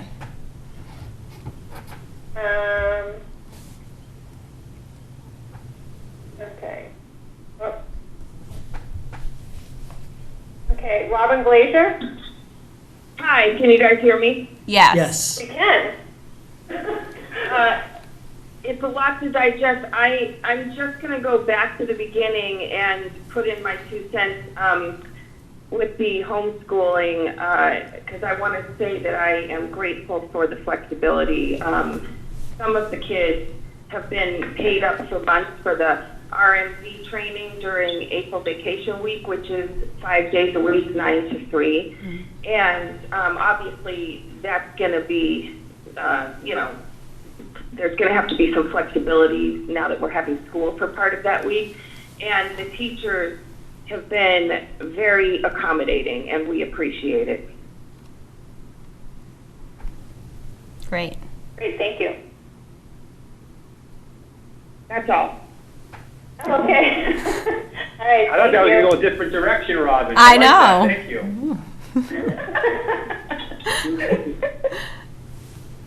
All right. Thank you, Robin Glazer.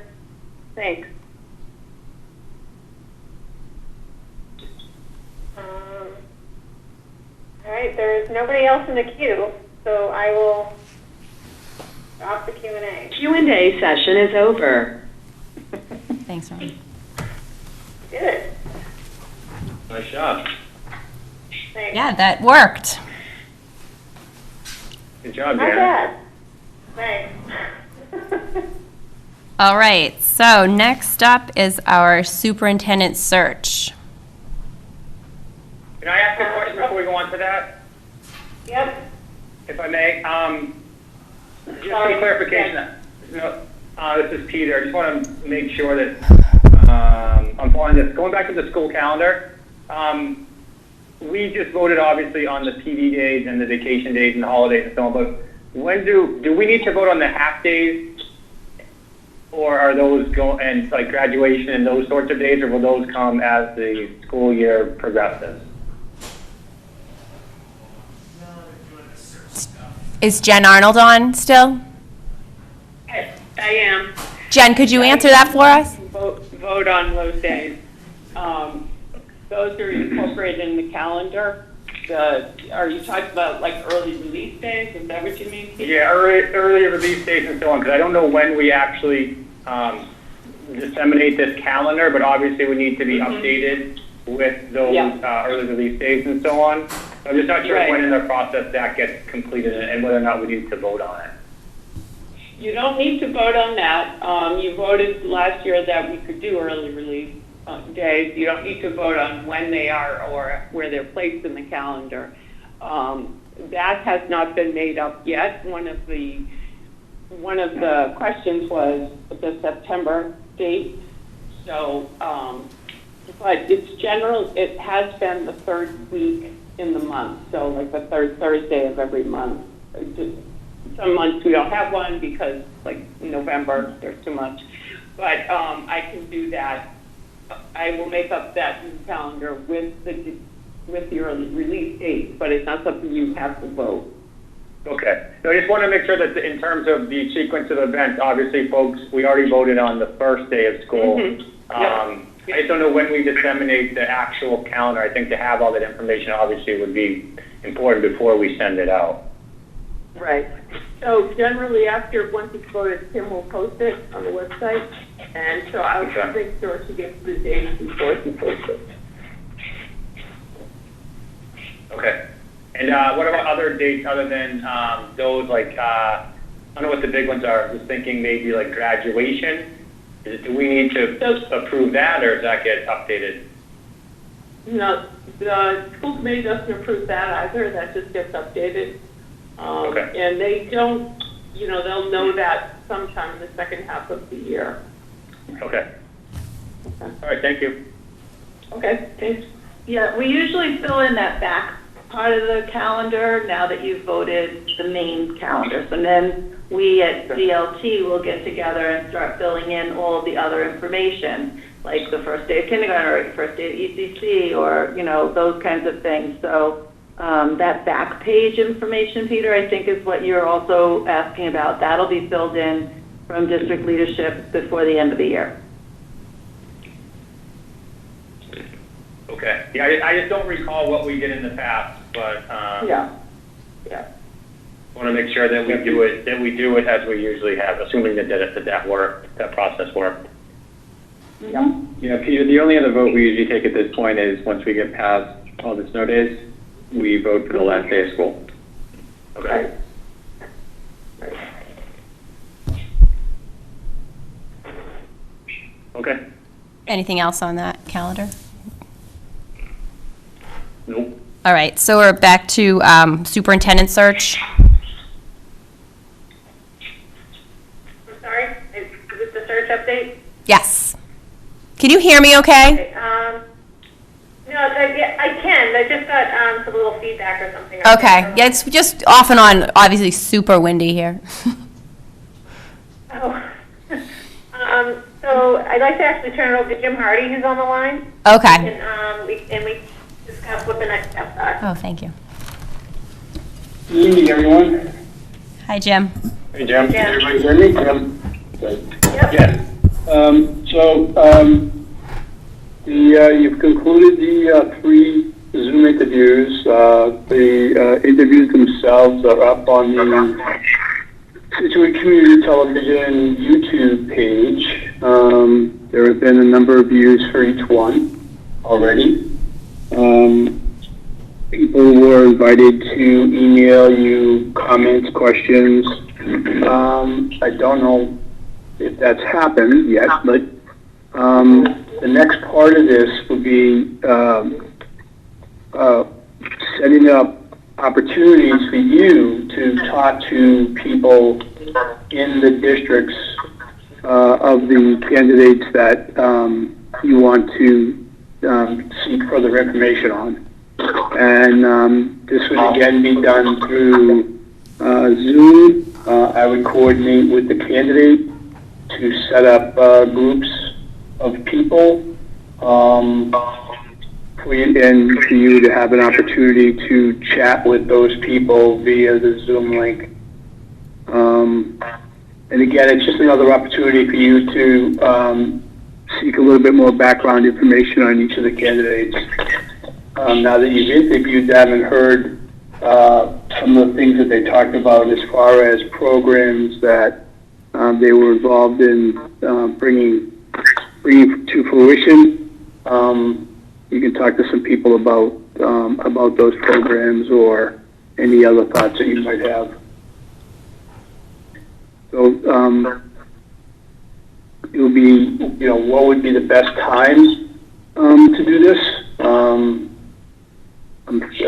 kind of thinking maybe something like, in the afternoon and do a series of them over a 3 or 4 hour period, where you would be on one and we would just invite people during specific times to join in with you, or how many of you could participate in those sessions. I'm sorry, Jim, you would ask people from their cities to dial in? I'm sorry? You would ask people from their districts to join us? Yes. Yeah, so let's say you wanted to meet with some teachers. So I could work with the candidate to identify a number of teachers. He would provide the Zoom link to those teachers. And during, say, 1 p.m. to 1:40, these teachers would dial into this session. You'd have an opportunity to speak to the teachers, and then at 1:40, they would leave the room, and at maybe 5 minutes, give yourself a 5-minute break, and then at 1:45, a different group, maybe administrators, would sign in to that group. All right. And so forth, and it would be, really be who would you like to speak with in these districts? Okay. I'm hoping I'm explaining this correctly or adequately for you. No, I understand that. I just wasn't sure. I didn't know. I was the way you first explained it. I was picturing us being on Zoom waiting for people to dial in. No, there would be slotted people for different time frames.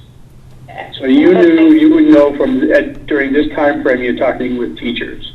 During this other time frame you're talking with administrators or whatever the case might be. Mm-hmm. And would It'd that probably be 4 or 5 groups.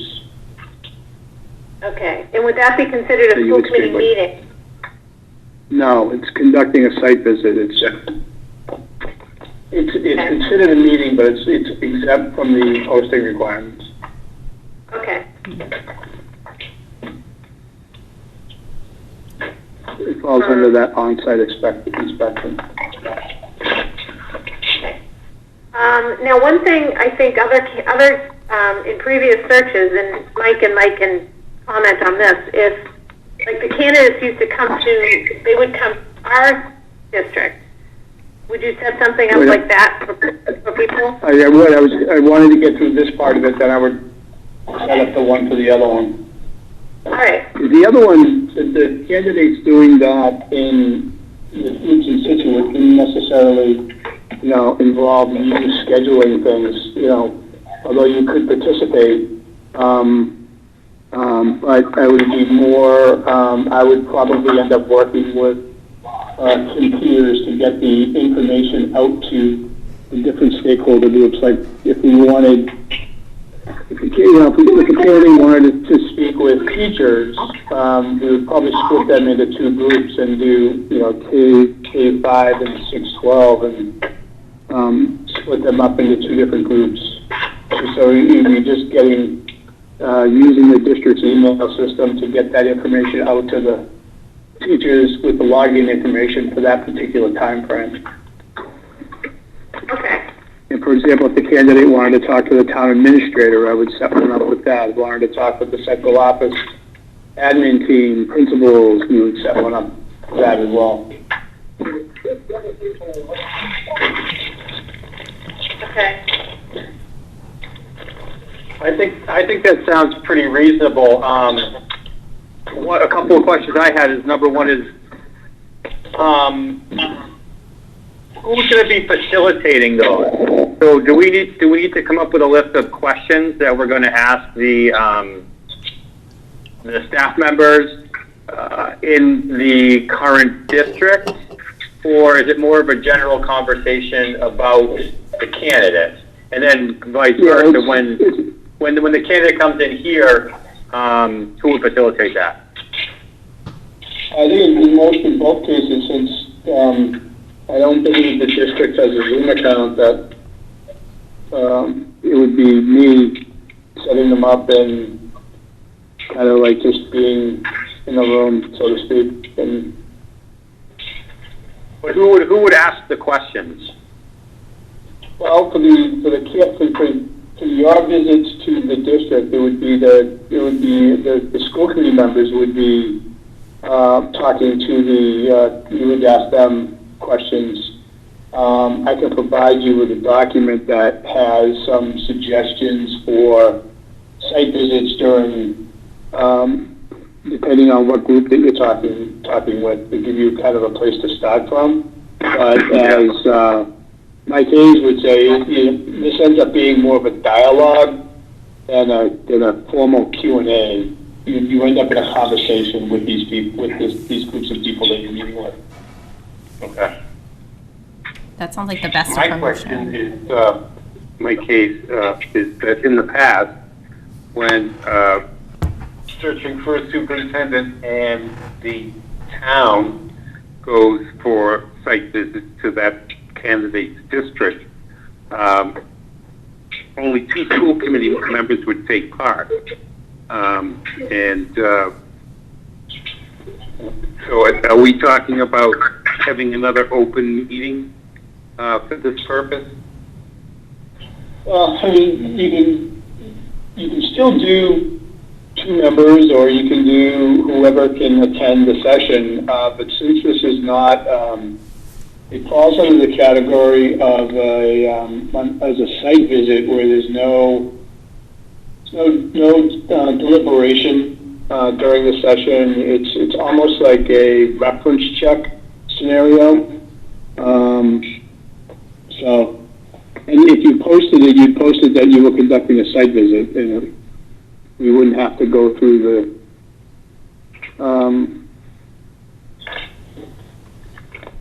You can still post it when you would post it as a site visit, which doesn't require the call-in stuff. So could the public Obviously, call in? If you were going to Lexington, the public couldn't go with you. Right. So to speak. Right, and that's my point. And I mean, because what we've done in the past is have a committee of a couple of school committee members, teachers, parents. This is a school committee talking to people, doing reference checks, basically. And there wouldn't be any, so there wouldn't be any public calling in or any of that sort of? No. If it was a real site visit, there would only be a group of people attending privately, I guess you could say. Okay. What we've also done, however, when people could move around, is a candidate would come to Scituate for the day and talk to people, but in a part of that day would be for lack of a better word, like a town hall setting where parents, teachers, anybody could come and ask questions. So I don't know if there's any mechanism or plan to do that. Well, we would have to do that virtually using Zoom, but we could set it up so that there's like an open period where, ideally, we would have a designated time for parents. But then it'd be kind of like an open one where, anybody could log in if they couldn't make any of didn't have they didn't have the capability of making any of the other times. There's like one last one. Yeah, it would generally be short, like about an hour. Of the day, but. So, I mean, we're trying to do the same things we would do, except we're doing them virtually rather than in person. Yep. We're trying to follow the same steps. Yeah. Great. So what do you need from us, Jim? Well, what would be good timing to try to set the ones up for you to talk with people in the candidates' districts? Are there particular days, or We, I know some of you are working from home, so it's maybe a little bit more difficult. and some of us are working. Yeah. Right. Actually don't. And again, Some of us are laid off. But as Mike Hayes said, you know, it's who can do it. You know, we try to make it at the most convenient time, but it's ultimately comes down to who can do it. Right. Right. Now, we have a little bit more flexibility because the previous site visits were all done during the day because that's when people were there. Right. Right. We have a little bit more flexibility as far as timing goes. Right. And the other concern we have, right, the other concern is we want to make sure we're working around their scheduled, any potential scheduled virtual learning going on with teachers and their students. That kind of goes into my next question of like, It'll take a little bit of, and it could be that, you know, we do a couple of them in the morning and sign off, and then do a couple in the afternoon. And whoever can sign in from the 5 of you, whoever can sign into what's available, again, trying to work around the virtual learning plan that each district has developed. so is it wise to do, since this is tough coordination and everything, is it wise to continue with all three? Or do you have a discussion about further narrowing it down before doing all the next steps? Well, that's up to the 5 of you. Yeah.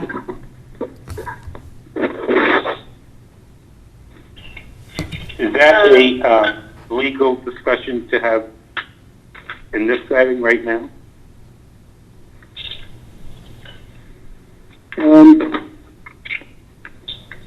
Yeah, I would think so. You're going to direct me on which candidates you want me to set up site visits for. And I just ask as, you know, clarification. Mm-hmm. Sure.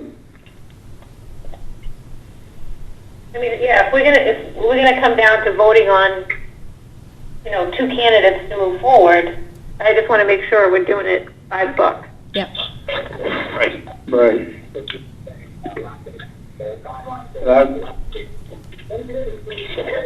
I would wonder whether you could actually eliminate somebody, but I really don't know the answer to this question.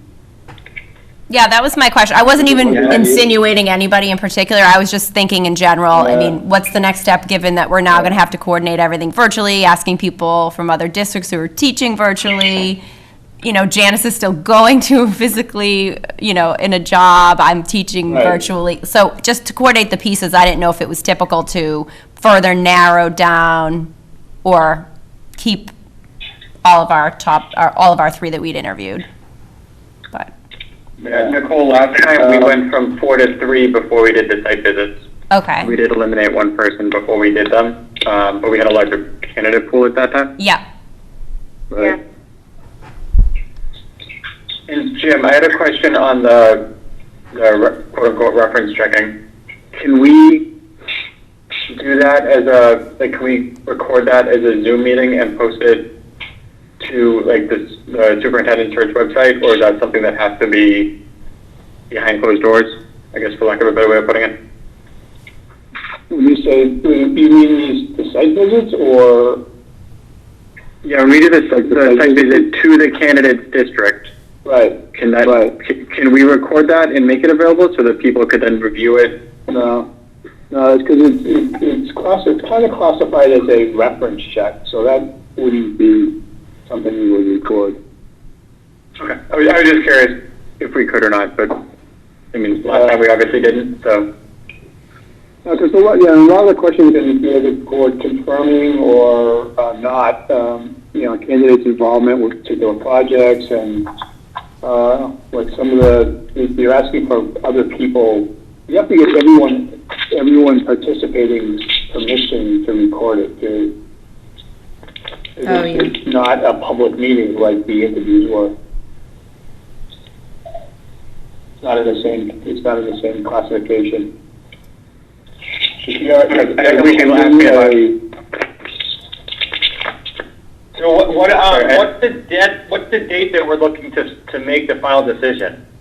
Because that will identify how quickly we need to set these up. I assume we got to try to set these up as soon as possible. Right. I know you guys have done a great job, the search committee, in staying on, doing as best we could. But I want to make sure we don't prolong this too much, for risk of losing a candidate or other. And coordinating with the I think, principal. what we were trying to do is maybe make the decision the week after the April vacation. Okay. I don't know if you have a meeting already scheduled for that week or not, but 27th, we have a meeting. yeah, so you could actually put it on your agenda for the 27th. Okay. And if we could, I think that we need to move forward with. We probably need to go with all three, and we need to do it sooner rather than later. Right. I have a couple of questions. In terms of reference checking, I know that this process of on-site visits is a reference check. Should we be doing our own reference check in addition to this? Yeah. Absolutely. That was going to be the next thing I'll talk about. Okay, all right. I'll let you. So usually talk about that. So what we usually do is assign one school committee member to each of the candidates, and in the application form there were 3 references there. Those are considered personal references, even though some of them may be their employer or work with them. But those would be the people you would start with. Then, when you finish talking with each one, you can ask them, is there anybody else that you know of that also knows this candidate? And do you have a phone number for them? And you try to get into like second generation or even third generation references. So you end up talking to,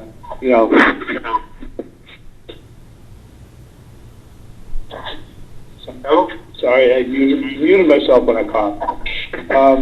So those 3 references become 6, which become 9, and at that point, if the story remains the same, you can feel pretty comfortable about the information that you've gathered. Okay. Yeah, that makes sense. So should we organize that? Should we first figure out the dates for these? Dates for the. Well, I think it makes sense that if anybody wants to do reference checks, that somebody pick a candidate, and that becomes your candidate.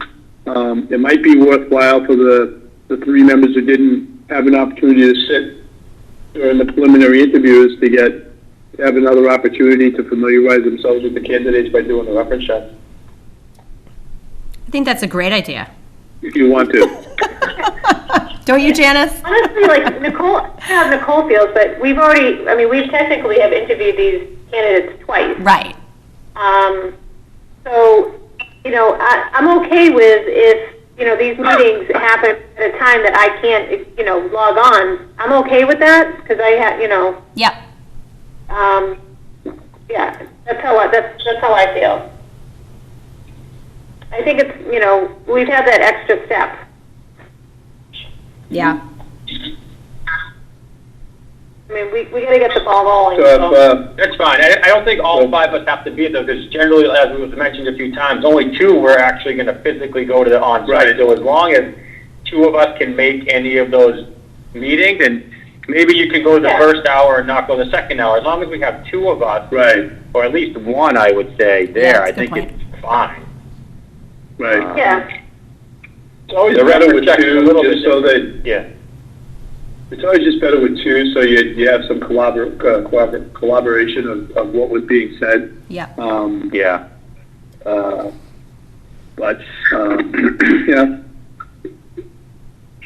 And maybe once the schedule's out, if somebody, if there are meetings we can definitely attend, we can just throw our names in the hat. And, yeah. So let me ask: would it be okay?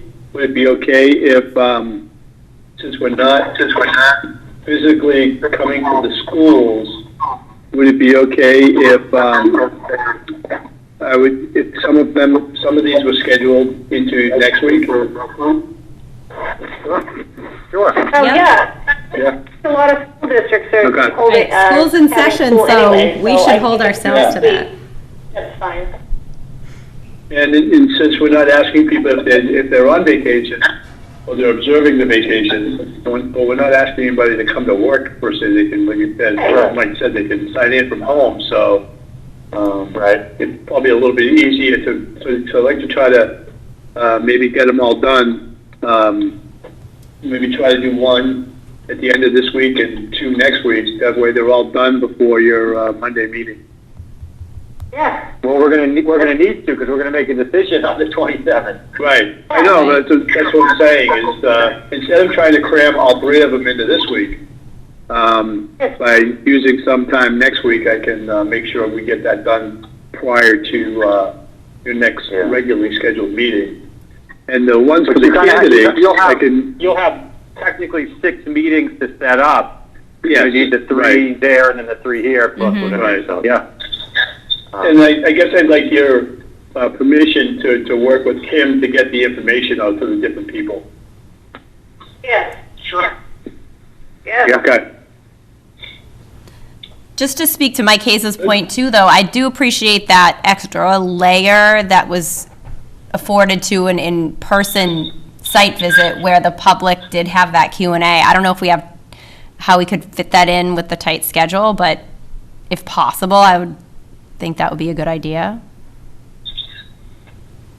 Well, we can definitely do it to have the public have an opportunity to, of course, anybody could, during these, they wouldn't have to necessarily call in, they could log in to the Zoom account. Okay, so they can watch the, okay. So they could video in and, they could watch the whole thing and, anybody that logs in during that time frame. I would simply ask people that if you're a parent, don't log in during the teachers' allotted time. Log in during the parents' time. Yeah. Or this one last time, which would be open for anybody to log in if you couldn't make any of the early sessions.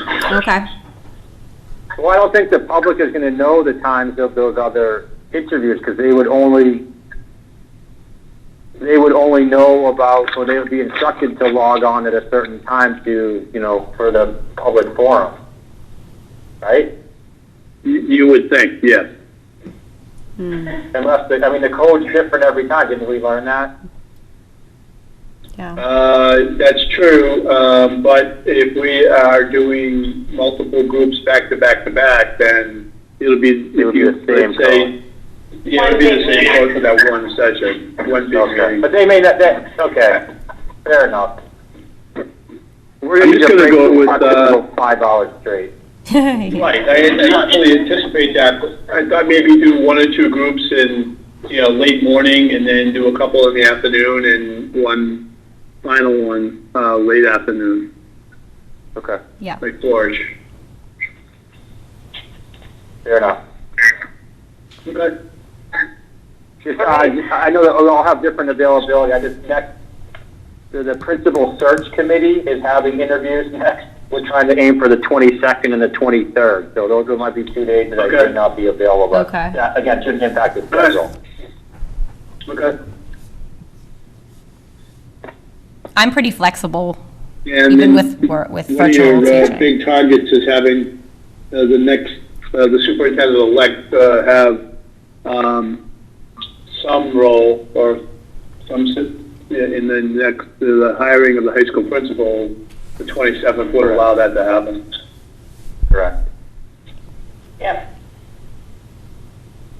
That was a big goal you guys had at the very beginning of this process. Yeah. That still continues. That still remains. All right, I understand.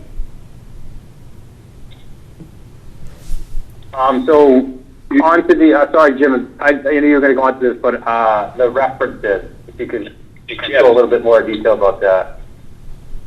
Well, there's a document that I'll send you that talks about doing telephone reference checks, and if you just kind of follow along that guideline, and of course, if you have any questions about it, you can always call me directly on my cell phone about anything in there. But it just kind of gives you, if you're talking with parents, these are some questions you might ask them. If you're talking with teachers, these are some questions you might ask them, and so forth.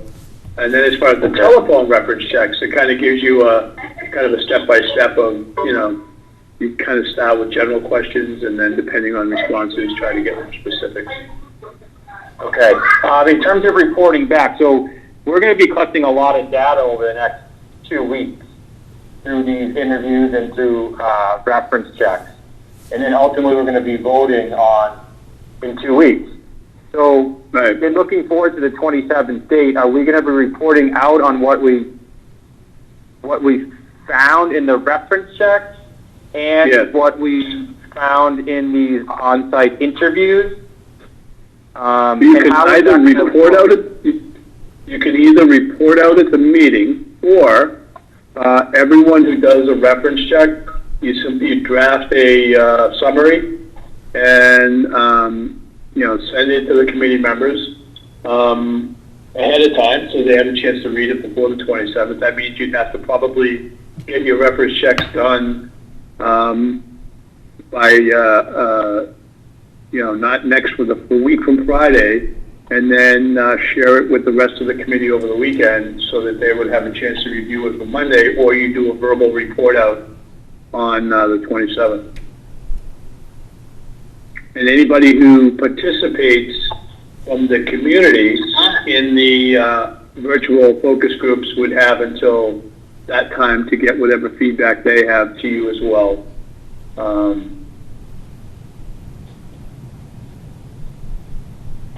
Yeah, I would say the Friday before would, Right. 27th. Yeah. 24th? yeah. Yeah, I mean, I'd be uncomfortable talking about reference checks in a public meeting. Yeah. Yeah. So, yeah, it'd be the 24th.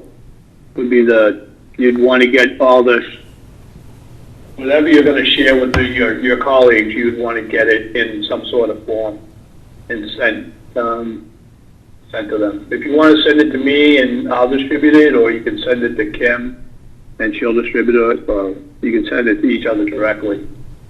Understand that they would not be covered under, they're not confidential documents, so. And I was thinking, like, any feedback from the community, get it to us by the 24th, too. Right, Yeah. and then you have, it's not gonna do you a lot of good if you get it 30 minutes before you go on the meeting, you're not gonna have time to Right. review it. So if you get it on that Friday, then Yeah. you have the weekend to digest it and come to a conclusion. And then, Right. so, Jim, can you give us a little bit of insight of what the vote's going to look like? Are we simply going to have that as an agenda item, superintendent vote, and then we basically discuss? Or are we going to, I guess I want to know, are each of us going to need to defend our positions in terms of explaining why we're, going over each of the candidates and explaining why we're voting one way or the other? Or is it more of just, are you guys ready to vote? I vote for this candidate and that candidate, the winner is it? Or is there lengthy discussion? Well, there is no one set way. What we see typically happen is that each of the committee members would give an opportunity to, the 3-minute summation or 4-minute summation of, what they felt were the key priorities and what they felt were, the factors in their decision making. And then once everybody's had an opportunity, that doesn't mean they have to say who they're supporting right then and there, but they talk about what criteria they used or they applied to the candidates that ultimately came to their decision. And then at the, once that's all done, so someone would make a motion to nominate, this candidate for the, for the position of superintendent of schools. If there'd be a second, or if there's a second nomination, or you could simply say, we have 3 candidates in 3 candidates, all in favor of candidate A, raise your hand. If somebody gets 3 votes, it's done. So candidate A gets 1 vote, candidate B gets 2 votes, candidate C gets 3. That would be ideal, because if we have... That would be the majority, and then, right, and then, hopefully, once that's all done, someone makes a motion and make it a unanimous vote. Of course, it's all pending contract negotiations and so forth. Right. Yeah. Yeah. What we've done in the past, and I think it's a good idea, is while we can't discuss a lot of things as a group, I do think it's a good idea that each of us talk to the other four to try and have a consensus, and that anybody we hire be a unanimous vote. Yeah. I mean, that's ideal because you want to present a united front, and it was a unanimous vote coming out of the search committee for these three candidates. It would be really nice if the hire was a unanimous vote as well. A 3-2 vote, that's kind of sends a mixed message to somebody. Yeah. Yeah. So, Okay, so ultimately, Jim, so I just want to make sure that I'm prepared. So on the date that, once we go through these 2 rounds of site visits, internal, external, plus reference checks, a document that shows the reference results, we should be prepared on Monday basically to defend or to explain how we came to our conclusion. Is that fair? yeah, pretty much. Well, it's really kind of just how, an explanation of how you got to your decision.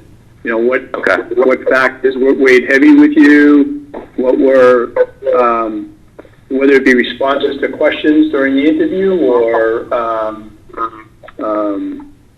anything else, the application packet, whatever it was.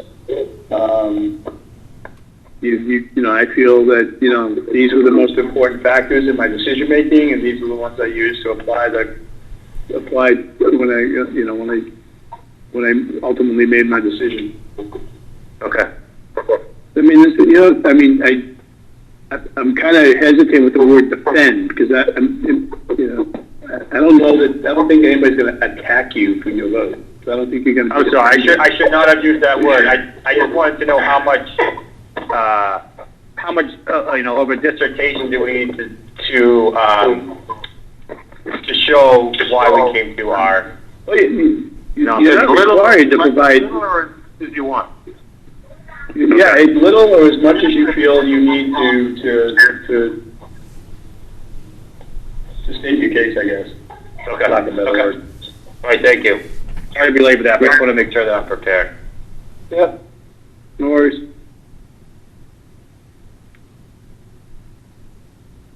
All right. And while we're Anybody here, else? I just I want to give a shout out to Seth Pfeiffer from SCTV for getting those videos up in a very timely manner, and I certainly appreciated his efforts and helping me do that. He says thank you. Yeah, nice job, Seth. You there? Yeah, he's there. He's videoing it. Oh. But they look great. You did a good job getting them up there. I appreciate it. Yes, we all do. Yes.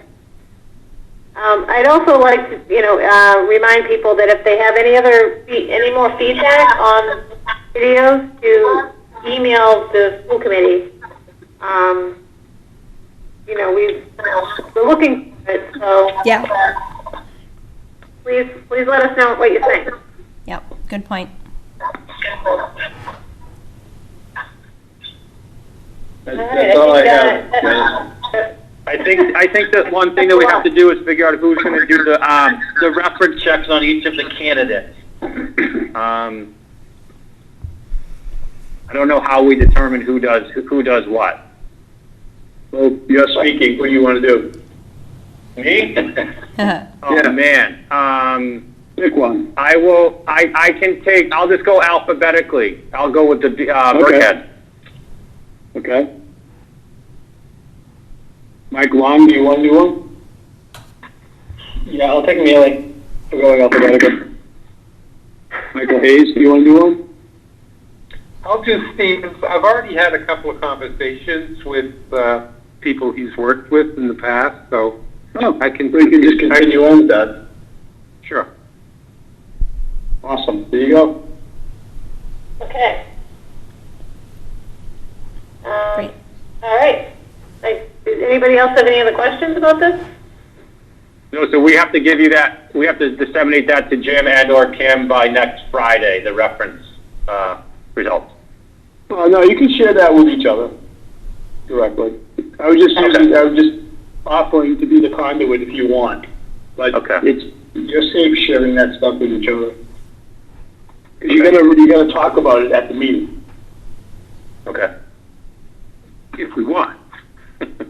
Yeah, well, when you share it, you don't put opinions in it. You just simply, here's the information that came from the reference checks, or here's the information that came from my take on the virtual site visits, and that's it. Okay. You just don't get into an email dialogue about it. Okay. Well, I wouldn't either. Again, as I said before, when I've been involved in these in the past, so there are a lot of telephone conversations because of, public information requests and that type of stuff.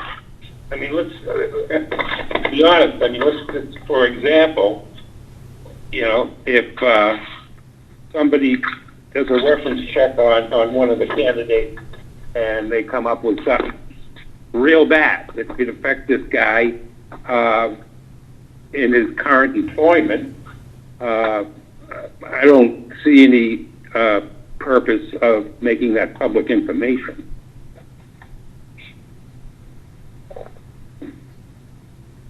No, that's true. And it's not like, again, I keep trying to remind people, this is one of the only 2 jobs that the school committee has, and I don't think, in my opinion, we need to document our opinion. We take in all the information we can, and we make up our mind, and then we discuss it, and hopefully have a unanimous telephone conversations, and if someone wants someone that the others don't, then we talk about it individually, and hopefully the end result is when we go into that meeting, normally the chairman would give a small presentation on what we've done, how we've gotten to this point, and where we are, and then if anybody wants to make a brief comment about the system and or a candidate, you do it, and then somebody nominates somebody. So, again, I don't think this is Scituate Mom's business or Facebook's business. This is our business. This is why we got elected. One of the reasons. Well, yeah. So you're saying that just do the reference checks and do, report on what you found? Yeah, but not in a public forum, or not, and that, I'll tell you right now, I'm not gonna, if I have Andrew Stevens, I'm not gonna put it in an email. I'm gonna talk to each of you individually and take it from there.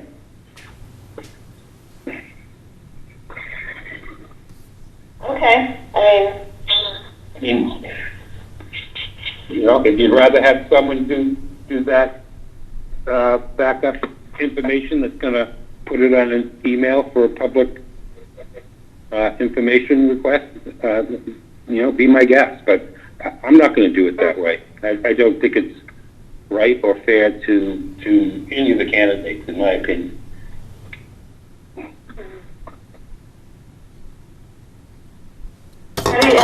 Peter and Mike, how do you feel about that?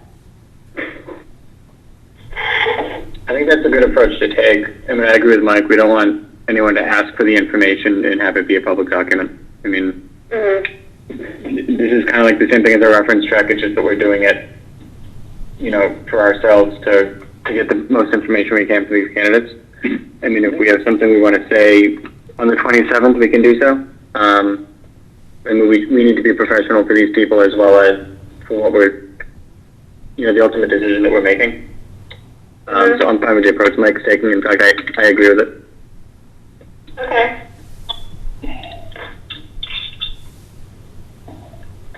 The general rule of thumb with this is that you focus on why you like someone, not why you don't. Right. That's a good Well, point. that's Right. It's why you think Right. a person is a good match for your district.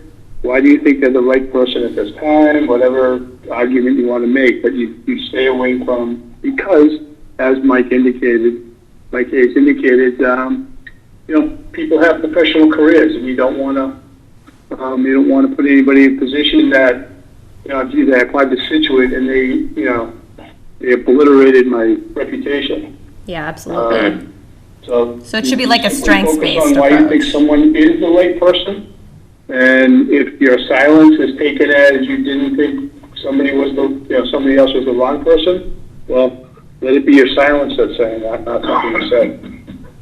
Yeah. Yeah, that's a good point. Okay. Can we decide if we're gonna do it for all three?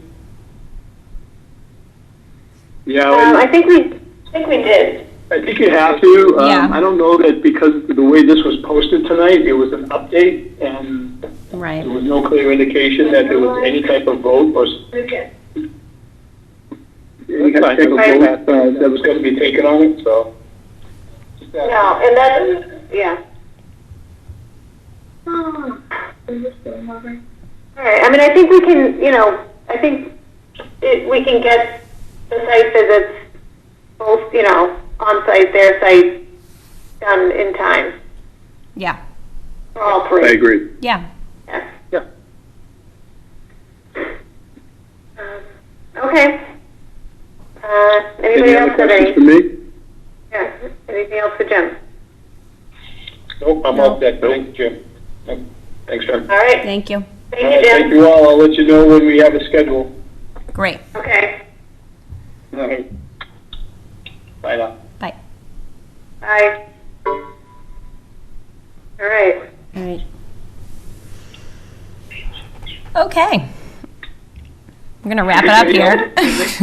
Anybody else sitting in the dark? Is anyone else sitting in the dark?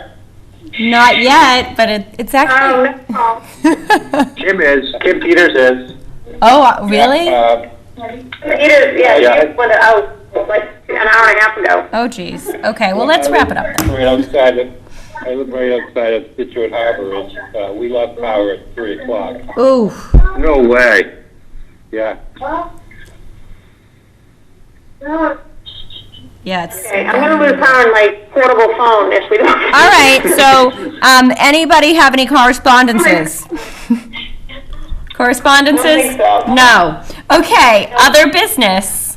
Anybody other business? No. No other business. Anybody have any future agenda items to share? No. Just the superintendent. Continuing superintendent search, yep. Okay. And that Right. meeting on the 27th, the only thing on the 27th. agenda, the only thing in the agenda will be the vote for a new superintendent, correct? Is that how it's usually done? That's how we've done it in the past, yep. Just the I thought last time superintendent we had a vote? meeting. Mike, I thought last time we did a full meeting, it was just the last item. I forget, I thought, I could be wrong. James, maybe try to just minimize the number of agenda items. I think that we do probably need to talk about that, just the negotiation and where, I guess what we say with the fee. Yeah. Hopefully Paul can put that together. I don't know what else, I mean, we probably do want to minimize the agenda as much as possible. Yeah. Yeah, I think- Well, maybe, I think worst case, we do a meeting on either Tuesday or Wednesday of that week and just do it on the superintendent. We don't want to delay Yeah. this. Yeah. All right. If we start to have an agenda, then we should have 2 meetings that week. I don't care what the order is, but one is the superintendent and one is everything else. Sure. That's a good Okay. idea. yep. Yeah, I would probably, Right. Mike, I agree with that. But Jay, I would say definitely do the superintendent on Monday and do the other items on the following days, if that's what it comes down to. I think Yeah. we need to make the decision sooner rather than later. Right, especially if it's Yeah, gonna whatever tie you in do. with principal search too, for your subcommittee. Right. Yeah, we have that search, and then and then obviously the email just went out, and we just talked about Mrs. Whitney, so we have another Yes. principal. I'm not sure what that search is gonna look like yet, but, Yeah. yep. All right, so we'll shoot for the 27th, have it, is just the superintendent, and then if needed, Wednesday, or Tuesday or Wednesday after. We'll do everything else. Sounds good. Yep. I think that makes sense. Can do that. All right. All right, I guess that's it, right? Motion to adjourn? I think that is, anything else? I'll make a motion to adjourn at 8:42. All right, I second it. Okay. Brandolini, yes? Lynn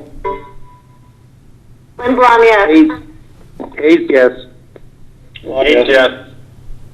All right. All right. All right, good night, guys. Thanks, guys. Bye. Yeah. Bye.